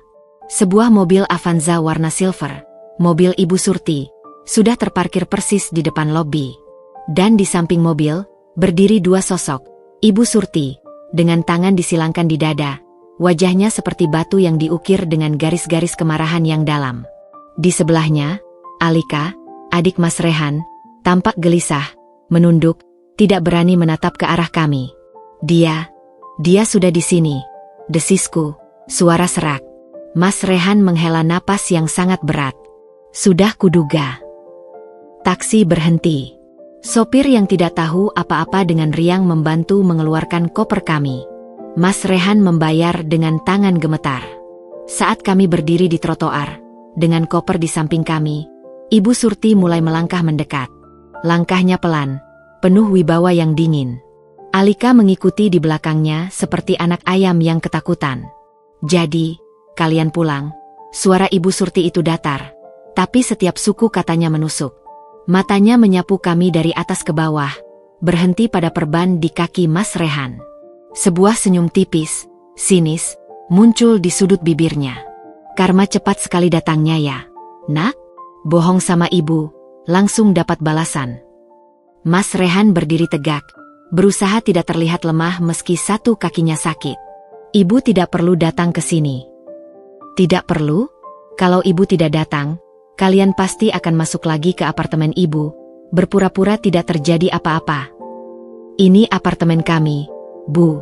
Kami yang kontrak. Bantahku, berusaha keras agar suaraku tidak bergetar. Ibu Surti memalingkan wajahnya padaku. Pandangannya seperti bisa melubangi kulit. Kamu, jangan ikut campur. Ini urusan ibu dan anak ibu. Olive adalah istriku. Ini juga urusannya, sahut Mas Rehan, suaranya tegas, meski aku bisa merasakan getaran di tubuhnya yang bersentuhan denganku. Istri. Ibu Surti mendecak. Istri yang mengajak suaminya berbohong, membuang uang, dan durhaka? Istri model begitu. Ibu, cukup, teriak Mas Rehan. Suaranya menggema di area parkir yang sunyi. Kami sudah pulang seperti yang ibu mau. Apalagi yang ibu inginkan? Ibu ingin kalian ingat siapa yang berkuasa di sini, jawabnya dingin. Dia mengeluarkan sebuah kunci dari tas kecilnya. Sebuah kunci cadangan apartemen kami. Kontrak ini, walau atas nama kalian, uang muka dan garansinya ibu yang bayar. Dan ibu sudah bicara dengan pemiliknya. Ibu yang kenal baik. Jadi, ibu punya hak. Dia melangkah lebih dekat, hingga kami bisa mencium aroma minyak telon dan kemarahan yang memancar darinya. Kalian keluar dari sini. Sekarang. Apa? Pekiku, tidak percaya. Ibu mau mengusir kami? Sekarang juga? Malam ini? Ibu sudah bilang konsekuensinya. Kalian pilih untuk melawan. Ini akibatnya. Mas Rehan tampak terengah-engah. Bu, ini tidak manusiawi. Lihat kakiku. Di mana kami harus menginap malam ini? Itu urusan kalian. Kalian kan sudah dewasa. Bisa cari hotel seperti di Bali. Sindirnya pedas. Atau minta tolong sama keluarga istri kamu itu. Tatapannya kembali menelanjangiku, penuh cemooh. Rasa malu, marah, dan ketidakberdayaan membanjiriku. Aku melihat Alika di belakang ibunya, wajahnya tampak sangat tidak nyaman, seperti ingin menengahi tapi tidak berani. Mama, ini keterlaluan, bisik Alika akhirnya, suaranya hampir tak terdengar. Diam kamu, bentak Ibu Surti tanpa menoleh. Urusan ini bukan urusanmu. Dia kembali menatap Mas Rehan. Ambil barang-barang penting kalian. Untuk yang lain, ibu beri waktu sampai besok siang. Tapi malam ini, kalian harus pergi dari sini. Ini gila, Bu. Ini ilegal, protes Mas Rehan. Coba lapor polisi, tantangnya, mata menyala. Siapa yang bayar uang muka? Siapa yang kenal pemiliknya? Siapa yang punya koneksi? Jangan main-main dengan ibu, Rehan. Kamu belum selevel. Itu adalah pukulan rendah. Menggunakan pengaruh dan uang sebagai senjata. Mas Rehan terdiam. Wajahnya menunjukkan bahwa dia tahu ibunya tidak berbohong. Ibu Surti punya cara untuk memutarbalikkan keadaan. Kami butuh waktu, katanya akhirnya, suara hancur. 1 jam. Ibu tunggu di sini. Ambil dokumen-dokumen penting, baju secukupnya. Lainnya, besok. Dia berbalik, kembali ke mobil Avanzanya, lalu masuk ke kursi penumpang depan, meninggalkan jendela terbuka. Alika berdiri di luar, menatap kami dengan wajah penuh penyesalan dan ketakutan. Kami berdiri di sana, terpaku, dihantam oleh realita yang begitu kejam. Angin malam Jakarta tiba-tiba terasa sangat dingin. Dengan kaki tertatih-tatih dan hati yang remuk, Mas Rehan memegangi lenganku. Ayo, Liv, bisiknya, suaranya parau. Kita ambil barang-barang kita. Naik lift menuju lantai 14 terasa seperti perjalanan ke tiang gantungan. Begitu pintu apartemen kami terbuka, kesedihan itu melanda dengan kekuatan baru. Ini adalah rumah pertama kami setelah menikah. Setiap barang di dalamnya memiliki kenangan. Sofa kecil tempat kami menonton film, meja makan tempat kami berdebat resep masakan, bingkai foto pernikahan kami di dinding. Dan sekarang kami harus meninggalkannya, diusir seperti penjahat. Dengan panik, kami mulai mengemasi. Mas Rehan duduk di lantai, membongkar laci-laci penting untuk mengambil surat-surat, akta nikah, BPKB motor, sertifikat, dokumen asuransi. Aku berlari ke kamar, melemparkan pakaian dalam dan beberapa setel baju secukupnya ke dalam tas ransel besar. Tanganku gemetar, air mata mengalir tanpa henti. Ini penghinaan yang paling dalam. Harus telepon siapa? Liv? Tanya Mas Rehan dari ruang tamu, suaranya kosong. Kita tidak bisa ke hotel. Tabungan kita sudah habis untuk tiket Bali. Itu benar. Kami nyaris tidak punya sisa. Aku berhenti, mencoba berpikir melalui kepanikan. Lalu, satu nama muncul, Maya. Sahabatku sejak kuliah. Maya, kataku. Aku telepon Maya. Aku meneleponnya. Begitu mendengar suaraku yang tersedu-sedu, Maya langsung paham ada yang sangat salah. Aku jemput kalian. Sekarang. Kasih alamat, katanya, tanpa tanya panjang. Itulah Maya. Kurang dari 40 menit, kami sudah berdiri kembali di lobi dengan 2 tas ransel penuh barang seadanya dan sebuah koper kecil. Ibu Surti masih duduk di mobil, memandangi kami seperti penjaga penjara. Alika membantu kami membawa tas ke pinggir jalan, matanya berkaca-kaca. Kak, maaf ya, bisik Alika, hampir menangis. Aku cuma kasih tahu lokasi kalian ke Mama karena dia marah banget. Aku nggak nyangka dia akan segini. Sudah, Lik, ini bukan salahmu, jawab Mas Rehan, meletakkan tangan di pundak adiknya. Jaga diri. Mobil Maya, sebuah hatchback putih, akhirnya muncul. Dia melompat keluar, wajahnya penuh kekhawatiran. Melihat kondisi Mas Rehan yang pincang dan wajah kami yang babak belur oleh air mata dan kelelahan, dia langsung merangkulku. Oh, Liv. Ibu Surti membuka jendela mobilnya. Jadi, sudah ketemu penolongnya? Sergahnya, suaranya menembus keheningan malam. Bagus. Jangan lupa, besok siang barang-barang kalian harus sudah keluar. Kalau tidak, ibu yang akan buang ke tong sampah. Maya, yang biasanya kalem, langsung berbalik. Siapa? Itu, Liv. Mertuaku, jawabku, hampir tak bersuara. Maya memandangi wanita di dalam mobil itu dengan pandangan tajam, penuh ketidakpercayaan. Dia tidak berkata apa-apa kepada Ibu Surti. Dia hanya membantu menaruh tas kami ke mobil, lalu membimbing Mas Rehan yang kesakitan untuk masuk ke kursi belakang. Sebelum aku masuk, aku menoleh sekali lagi ke arah Ibu Surti. Dia menatapku balik, dan dalam tatapan itu, tidak ada secercah penyesalan atau belas kasihan. Hanya kemenangan mutlak dan kebencian yang membatu. Aku masuk ke mobil Maya. Begitu pintu tertutup, seolah menyekap kami dari dunia yang kejam itu. Maya membawa mobil pergi, meninggalkan apartemen kami, meninggalkan kehidupan kami, di bawah tatapan sang algojo. Di dalam mobil yang hangat, air mataku akhirnya meledak. Aku menangis tersedu-sedu, tak lagi bisa menahan. Mas Rehan di kursi belakang memelukku dari samping, kepalanya tertunduk di bahuku. Dia tidak menangis lagi. Dia hanya diam. Diam yang lebih menyeramkan daripada tangisku. Aku bawa kalian ke apartemenku dulu, kata Maya dengan suara lembut namun tegas. Aku punya sofa bed. Tinggal saja semau kalian.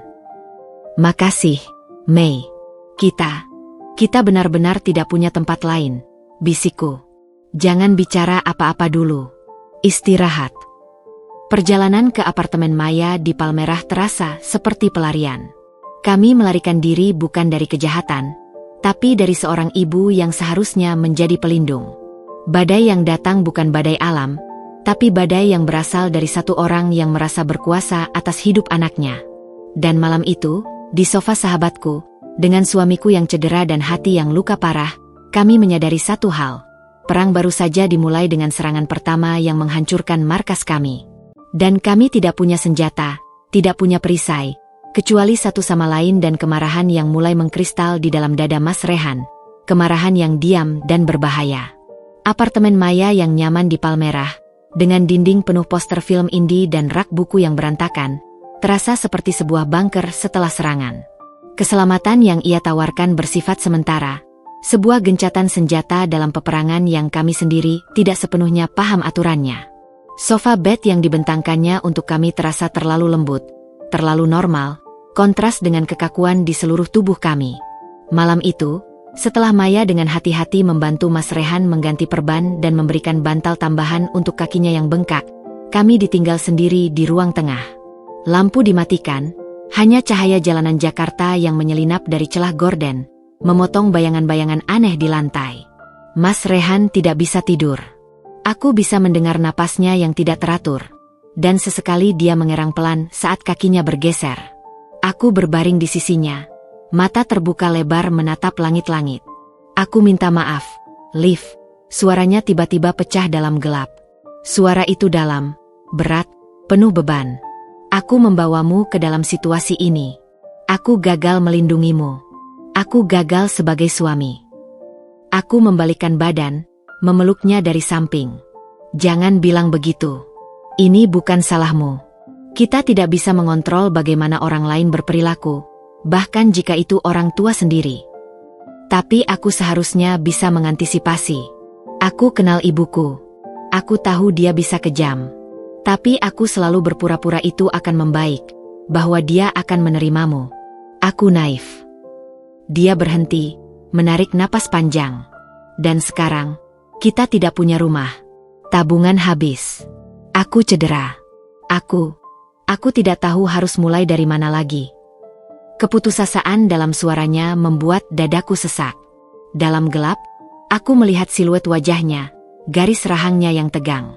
Kita mulai dari nol, bisikku, mencoba meyakinkan diriku sendiri juga. Kita masih punya pekerjaan. Kita masih punya satu sama lain. Dan kita punya Maya yang baik hati. Tapi sampai kapan kita mengganggu Maya? Dan apartemen kita, semua barang kita, suaranya tercekat.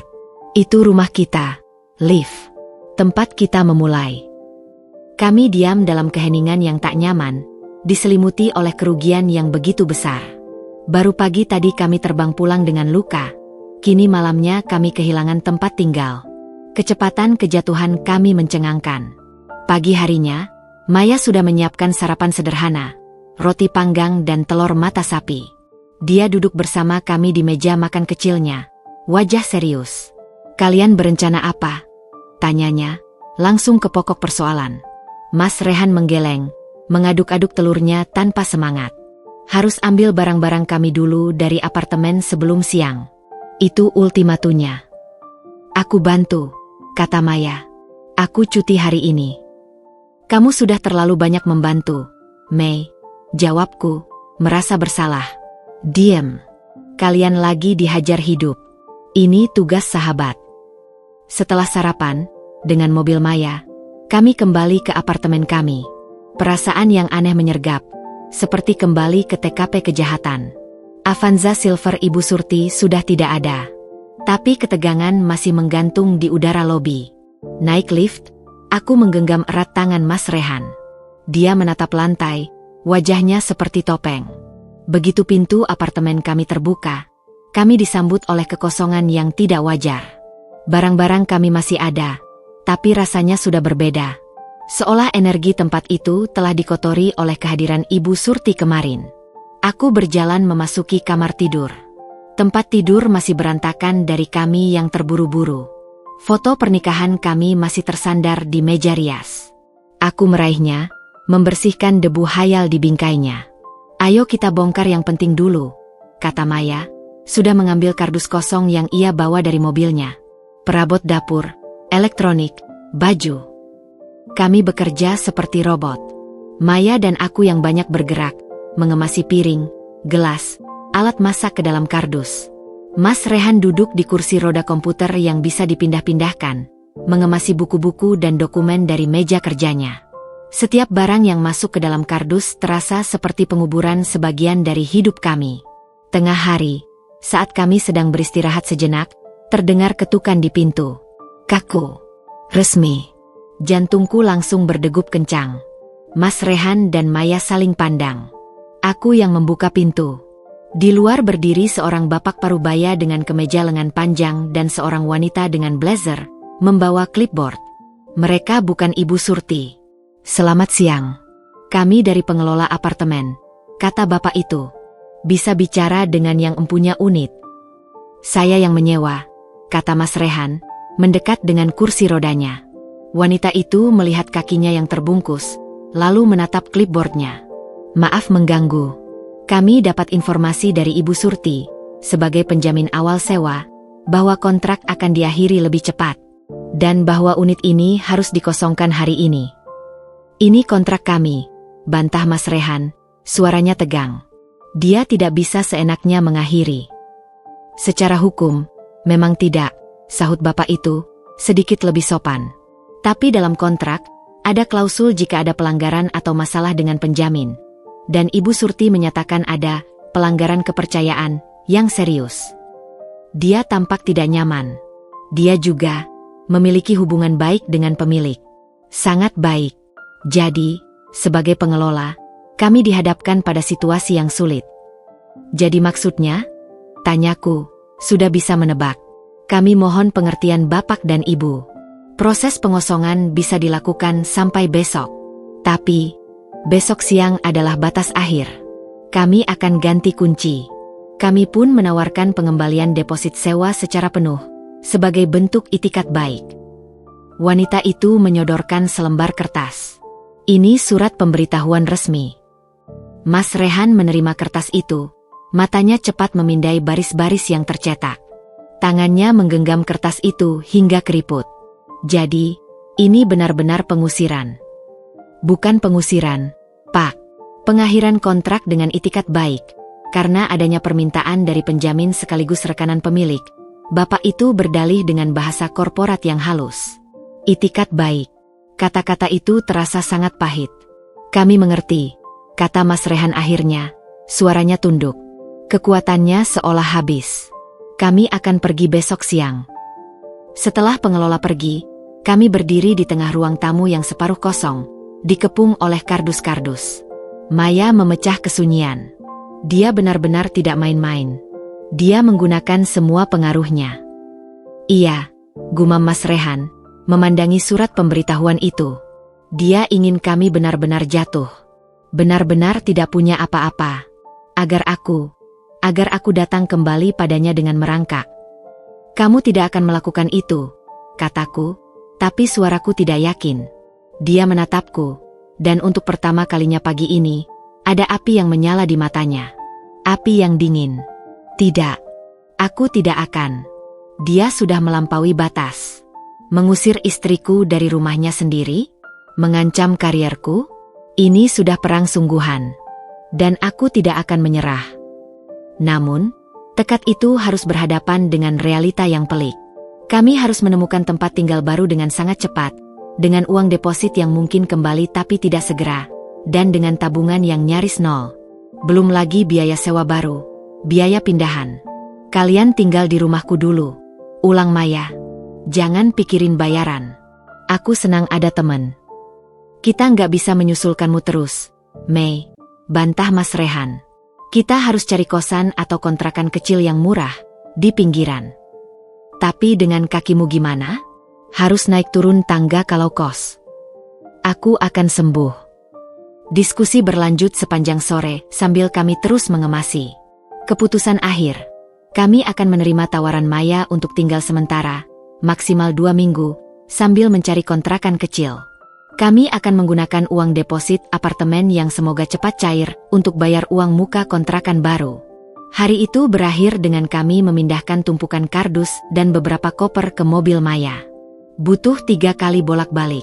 Setiap kali kami meninggalkan apartemen itu dengan barang, rasanya seperti memindahkan potongan-potongan kenangan yang patah. Saat perjalanan terakhir, aku berdiri sejenak di tengah ruang tamu yang hampir kosong. Hanya tinggal karpet dan beberapa barang yang akan kami tinggalkan atau jual. Suara eko dari langkahku terdengar menyedihkan. Mas Rehan duduk di kursi rodanya di tengah ruangan, memandangi dinding yang kini kosong setelah foto-foto kami dicopot. "Kamu ingat waktu pertama kali kita lihat apartemen ini?" bisikku. Dia mengangguk, tidak bicara. Aku ingat. Saat itu penuh harapan. Kami tertawa, membayangkan kehidupan di sini. Kini, Kami pergi dengan paksa, meninggalkan bayangan itu tertinggal di dinding. Ayo, Han. Sudah selesai. Dia menghela napas, lalu mendorong kursi rodanya ke arah pintu. Di ambang pintu, dia berhenti, menoleh sekali lagi ke dalam. Selamat tinggal, gumannya, hampir tak terdengar. Bukan pada apartemennya, tapi pada versi dirinya yang naif yang percaya bahwa cinta ibunya tidak bersyarat. Kami mengunci pintu untuk terakhir kalinya, menyerahkan kunci kepada petugas keamanan di lobi seperti yang diinstruksikan surat. Petugas itu menerima dengan ekspresi kasihan yang samar. Perjalanan kembali ke apartemen Maya di malam hari terasa jauh lebih berat. Kami lelah secara fisik dan emosional. Medan perang pertama, tempat tinggal, telah jatuh ke tangan lawan. Kekalahan itu telak. Namun, di dalam kekalahan, sesuatu mulai bergolak dalam diri Mas Rehan. Bukan lagi keputusasaan, tapi sebuah penentuan yang dingin, sebuah perhitungan. Dia diam sepanjang perjalanan, tapi pikirannya bekerja keras. Aku bisa melihatnya dari tatapannya yang fokus menembus kaca depan mobil, dari jari-jarinya yang mengetuk-ngetuk paha dengan ritme teratur. Begitu tiba di apartemen Maya, setelah barang-barang kami diturunkan dan ditumpuk rapi di satu sudut ruang tamu, Maya mempersilakan kami mandi dan beristirahat. Saat aku keluar dari kamar mandi, aku menemukan Mas Rehan duduk di sofa, laptopnya sudah terbuka, dan dia sedang membuka situs-situs pencarian kontrakan dan lowongan pekerjaan freelance. Kamu harus istirahat, Han. Kakimu. Gak ada waktu istirahat, Liv, jawabnya, tanpa menoleh dari layar. Suaranya datar, analitis. Kita punya 2 minggu. Dalam 2 minggu ini, kita harus punya tempat tinggal baru yang stabil, dan aku harus cari tambahan penghasilan. Uang deposit mungkin cukup untuk uang muka kontrakan kecil dan sewa beberapa bulan, tapi kita butuh cash flow untuk hidup. Dia menatapku. Di matanya, aku tidak lagi melihat air mata atau kemarahan meledak-ledak. Yang kulihat adalah sebuah keteguhan baja, sebuah keputusan untuk bertahan dan membalas. Dia pikir dengan mengambil rumah ini, dia akan membuatku lemah. Dia salah.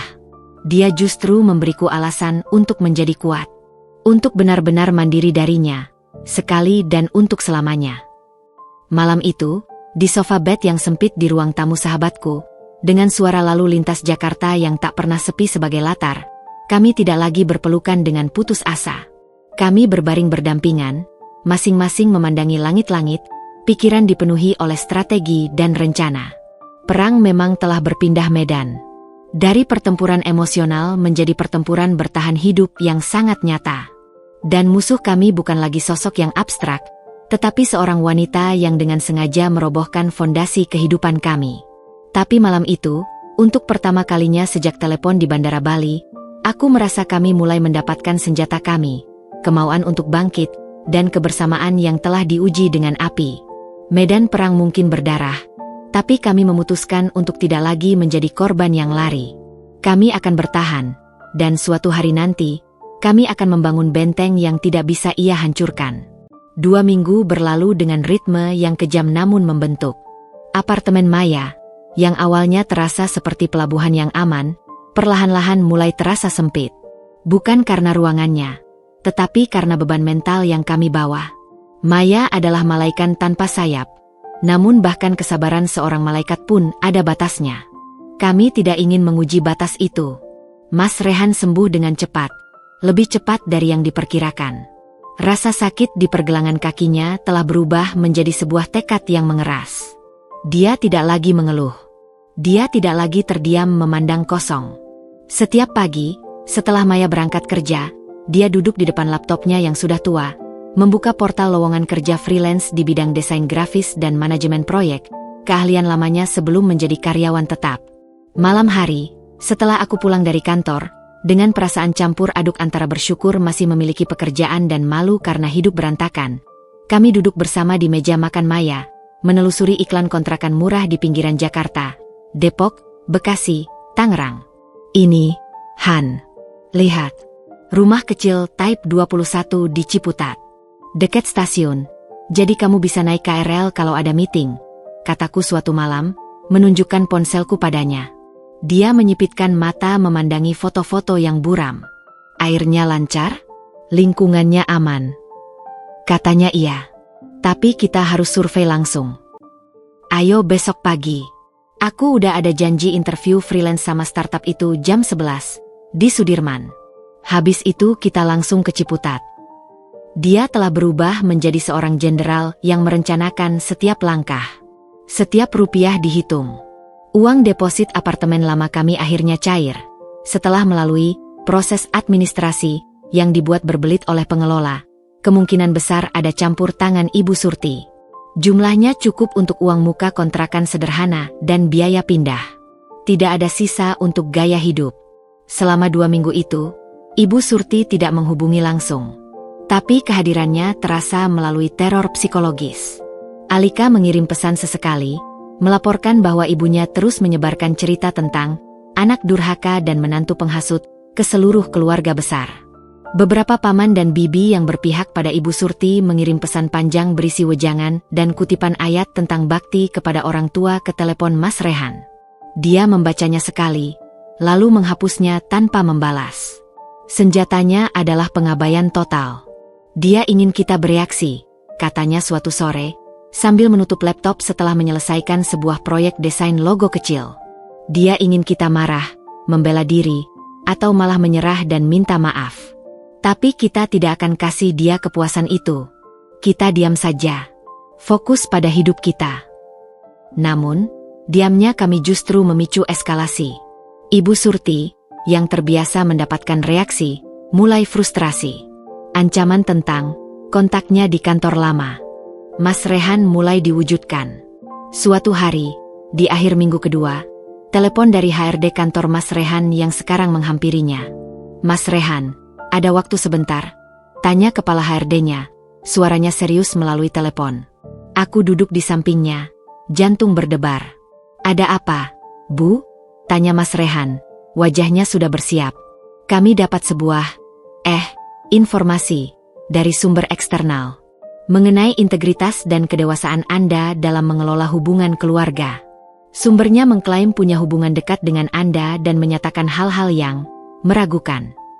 Mas Rehan menarik napas dalam. Ibu Surti, ya? HRD terdiam sejenak. Terkejut dia begitu langsung. Kami tidak bisa menyebutkan nama. Tapi intinya, sebagai perusahaan yang memegang tinggi etika, kami perlu memastikan bahwa karyawan kami tidak terlibat masalah yang bisa berpengaruh pada lingkungan kerja. Bu, izinkan saya menjelaskan. Ibu Surti adalah ibu kandung saya. Beberapa waktu lalu terjadi konflik keluarga karena saya dan istri memutuskan untuk mandiri. Ibu saya tidak menerima dan menggunakan segala cara untuk mengendalikan hidup saya, termasuk dengan mencoba menjelekkan nama saya di tempat kerja. Saya punya bukti-bukti percakapan dan ancaman, jika diperlukan. Suaranya tenang, jelas, dan penuh martabat. Tidak defensif. Tidak memohon. Hanya menyampaikan fakta. HRD di seberang terdengar berpikir. Ini sangat disayangkan, Mas Rehan. Kami percaya pada Anda. Catatan kerja Anda selama ini sangat baik. Tapi, tolong selesaikan masalah pribadi ini. Kami tidak ingin hal ini berulang atau sampai ke atasan. Saya paham, Bu. Dan saya berjanji hal ini tidak akan mempengaruhi kinerja saya. Justru, saya sedang berusaha membangun kemandirian agar tidak lagi bergantung pada situasi keluarga yang tidak sehat. Panggilan itu berakhir dengan peringatan halus, tetapi juga dengan pengakuan bahwa Mas Rehan berhasil melewatinya dengan kepala tegak. Saat dia menutup telepon, tangannya gemetar. Bukan karena takut, tapi karena amarah yang tertahan. Dia benar-benar melakukannya, bisiknya, menggigit bibir. Dia benar-benar menelpon kantorku. Tapi kamu menanganinya dengan sempurna, kataku, memegangi pundaknya. Ini belum selesai, Liv. Dia tidak akan berhenti. Aku kenal ibuku. Ini baru awal. Insiden itu menjadi titik puncak baginya. Keesokan harinya, setelah survei rumah di Ciputat yang ternyata cocok, kecil, sederhana, tetapi milik kami sepenuhnya, dan setelah dia diterima untuk 2 proyek freelance yang cukup menjanjikan, dia melakukan sesuatu yang tidak pernah dia lakukan sebelumnya. Dia membuat sebuah grup chat WhatsApp baru. Anggotanya, Dia, aku, Alika, dan 1-2 kerabat dekat yang dia rasa masih bisa diajak bicara akal, seperti Tante Uun. Lalu, dengan tenang yang menyeramkan, dia mulai mengetik. Bukan pesan emosional, tetapi sebuah pernyataan resmi, seperti siaran pers. Rehan, kepada keluarga yang saya hormati. Saya ingin memberikan klarifikasi atas berbagai informasi yang mungkin tidak benar beredar mengenai diri saya dan istri, Olive. Beberapa waktu lalu, terjadi konflik antara saya dengan Ibu Surti, karena Ibu tidak setuju dengan keputusan pribadi saya untuk berlibur bersama istri. Konflik ini meningkat hingga Ibu membatalkan tiket liburan kami secara diam-diam, mengusir kami dari tempat tinggal dengan ancaman, dan terakhir, menghubungi tempat kerja saya untuk menjelekkan nama saya. Saya mencintai ibu saya. Tapi cinta tidak berarti harus menuruti semua permintaan yang merusak rumah tangga dan harga diri saya sendiri. Mulai hari ini, saya dan Olive akan mengambil jarak untuk sementara waktu dari Ibu Surti, untuk membangun kehidupan kami secara mandiri dan sehat. Kami tidak akan membalas atau terlibat dalam gosip maupun fitnah lebih lanjut. Bagi yang ingin mendukung, terima kasih. Bagi yang tidak, kami hormati pilihan Anda. Ini adalah keputusan saya sebagai seorang suami dan seorang dewasa yang bertanggung jawab atas hidupnya sendiri. Dia menekan kirim. Lalu, dia mematikan notifikasi grup itu. Kenapa kamu lakukan itu? Tanyaku, tercengang. Untuk mengambil kendali narasi, jawabnya, menatap layar yang kemudian mulai penuh dengan notifikasi dari anggota grup yang kaget. Selama ini dia yang mengontrol cerita. Sekarang, aku yang menyampaikan versiku. Jujur, tanpa menjatuhkan, tapi tegas. Dan dengan mengirimnya di grup, semua orang langsung tahu. Tidak lewat bisik-bisik yang dipelintir. Itu adalah sebuah deklarasi kemerdekaan. Sebuah garis batas yang ditegaskan dengan tinta hitam di atas putih virtual. Responnya beragam. Tante Uun langsung membalas. Dukungan dari Tante. Nak, ibu kamu memang perlu diingatkan. Beberapa kerabat lain diam. Alika membalas dengan pesan pribadi. Kak, aku bingung. Tapi aku ngerti kok. Mama memang keterlaluan. Dan Ibu Surti? Dia tidak membalas di grup. Tapi 5 menit kemudian, telepon Mas Rehan berdering lagi. Nama, Mama, berkedip. Dia melihatnya, lalu melakukan sesuatu yang membuatku tersentak. Dia mengangkatnya, tanpa speaker. Halo, Bu.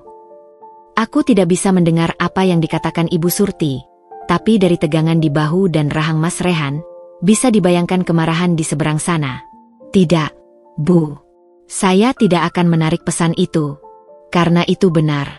Mengancam karir anak sendiri adalah tindakan yang tidak bisa saya maafkan. Saya butuh waktu. Tidak, saya tidak butuh uang Ibu. Ya, silakan jika itu yang Ibu mau. Selamat tinggal, Bu. Dia menutup telepon. Wajahnya pucat, tapi tangannya tidak gemetar. Dia bilang, saya sudah bukan anaknya lagi. Dan dia akan pastikan semua keluarga memutuskan hubungan dengan saya. Dan, tanyaku, hati berdebar.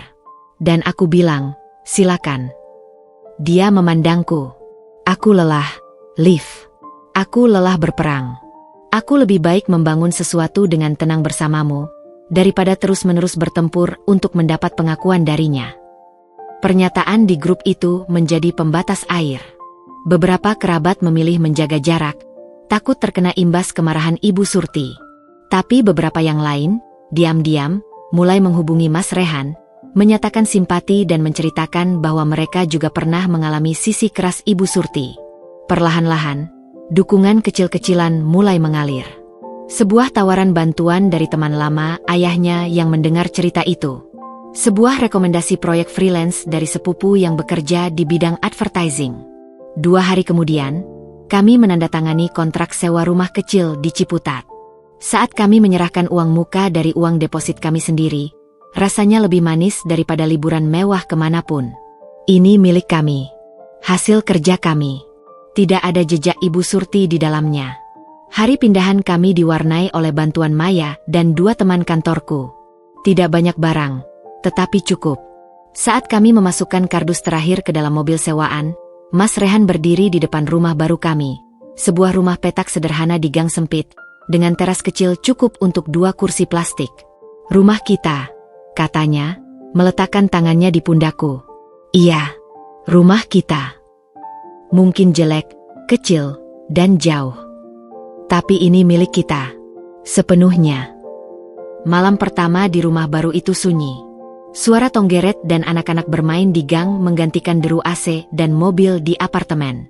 Kami duduk di lantai ruang tamu yang masih kosong, makan nasi bungkur dari warung dekat rumah, ditemani sebotol air mineral. "Apa kamu sedih?" tanyaku padanya. Dia mengunyah perlahan, berpikir. "Sedih? Iya.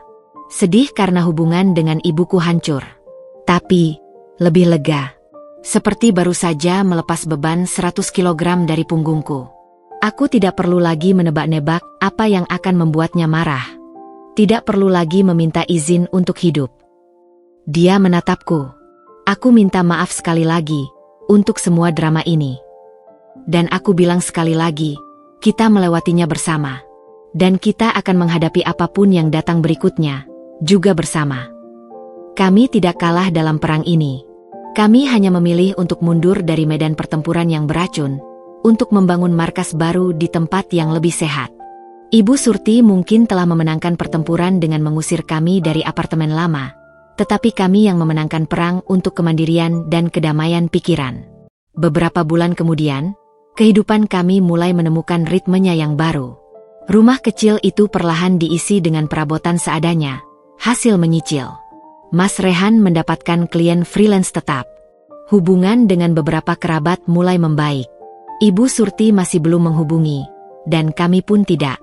Suatu sore, di teras rumah kami, sambil menikmati teh hangat, Mas Rehan berkata, "Aku belajar sesuatu dari semua ini." "Apa?" "Bahwa cinta yang sehat tidak perlu dikontrol dengan ancaman. Bahwa menjadi dewasa terkadang berarti harus berani menyakiti perasaan orang tua untuk menyelamatkan diri sendiri dan pasangan. Dan yang terpenting, dia meraih tanganku. Kita kuat. Lebih kuat dari yang kita kira." Di kejauhan, azar maghrib berkumandang. Suara itu menandai akhir dari sebuah hari, dan juga akhir dari sebuah babak kehidupan kami yang penuh gejolak. Babak baru telah dimulai.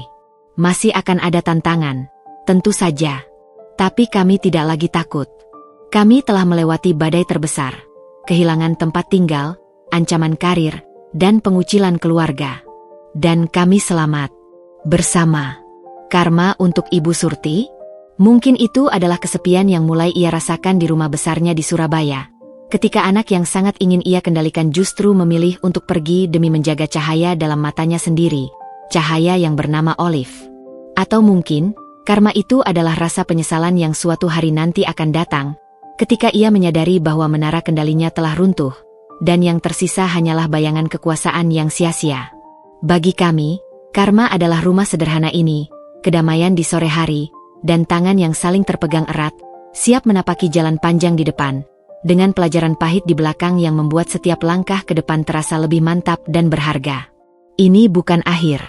Ini sebuah permulaan.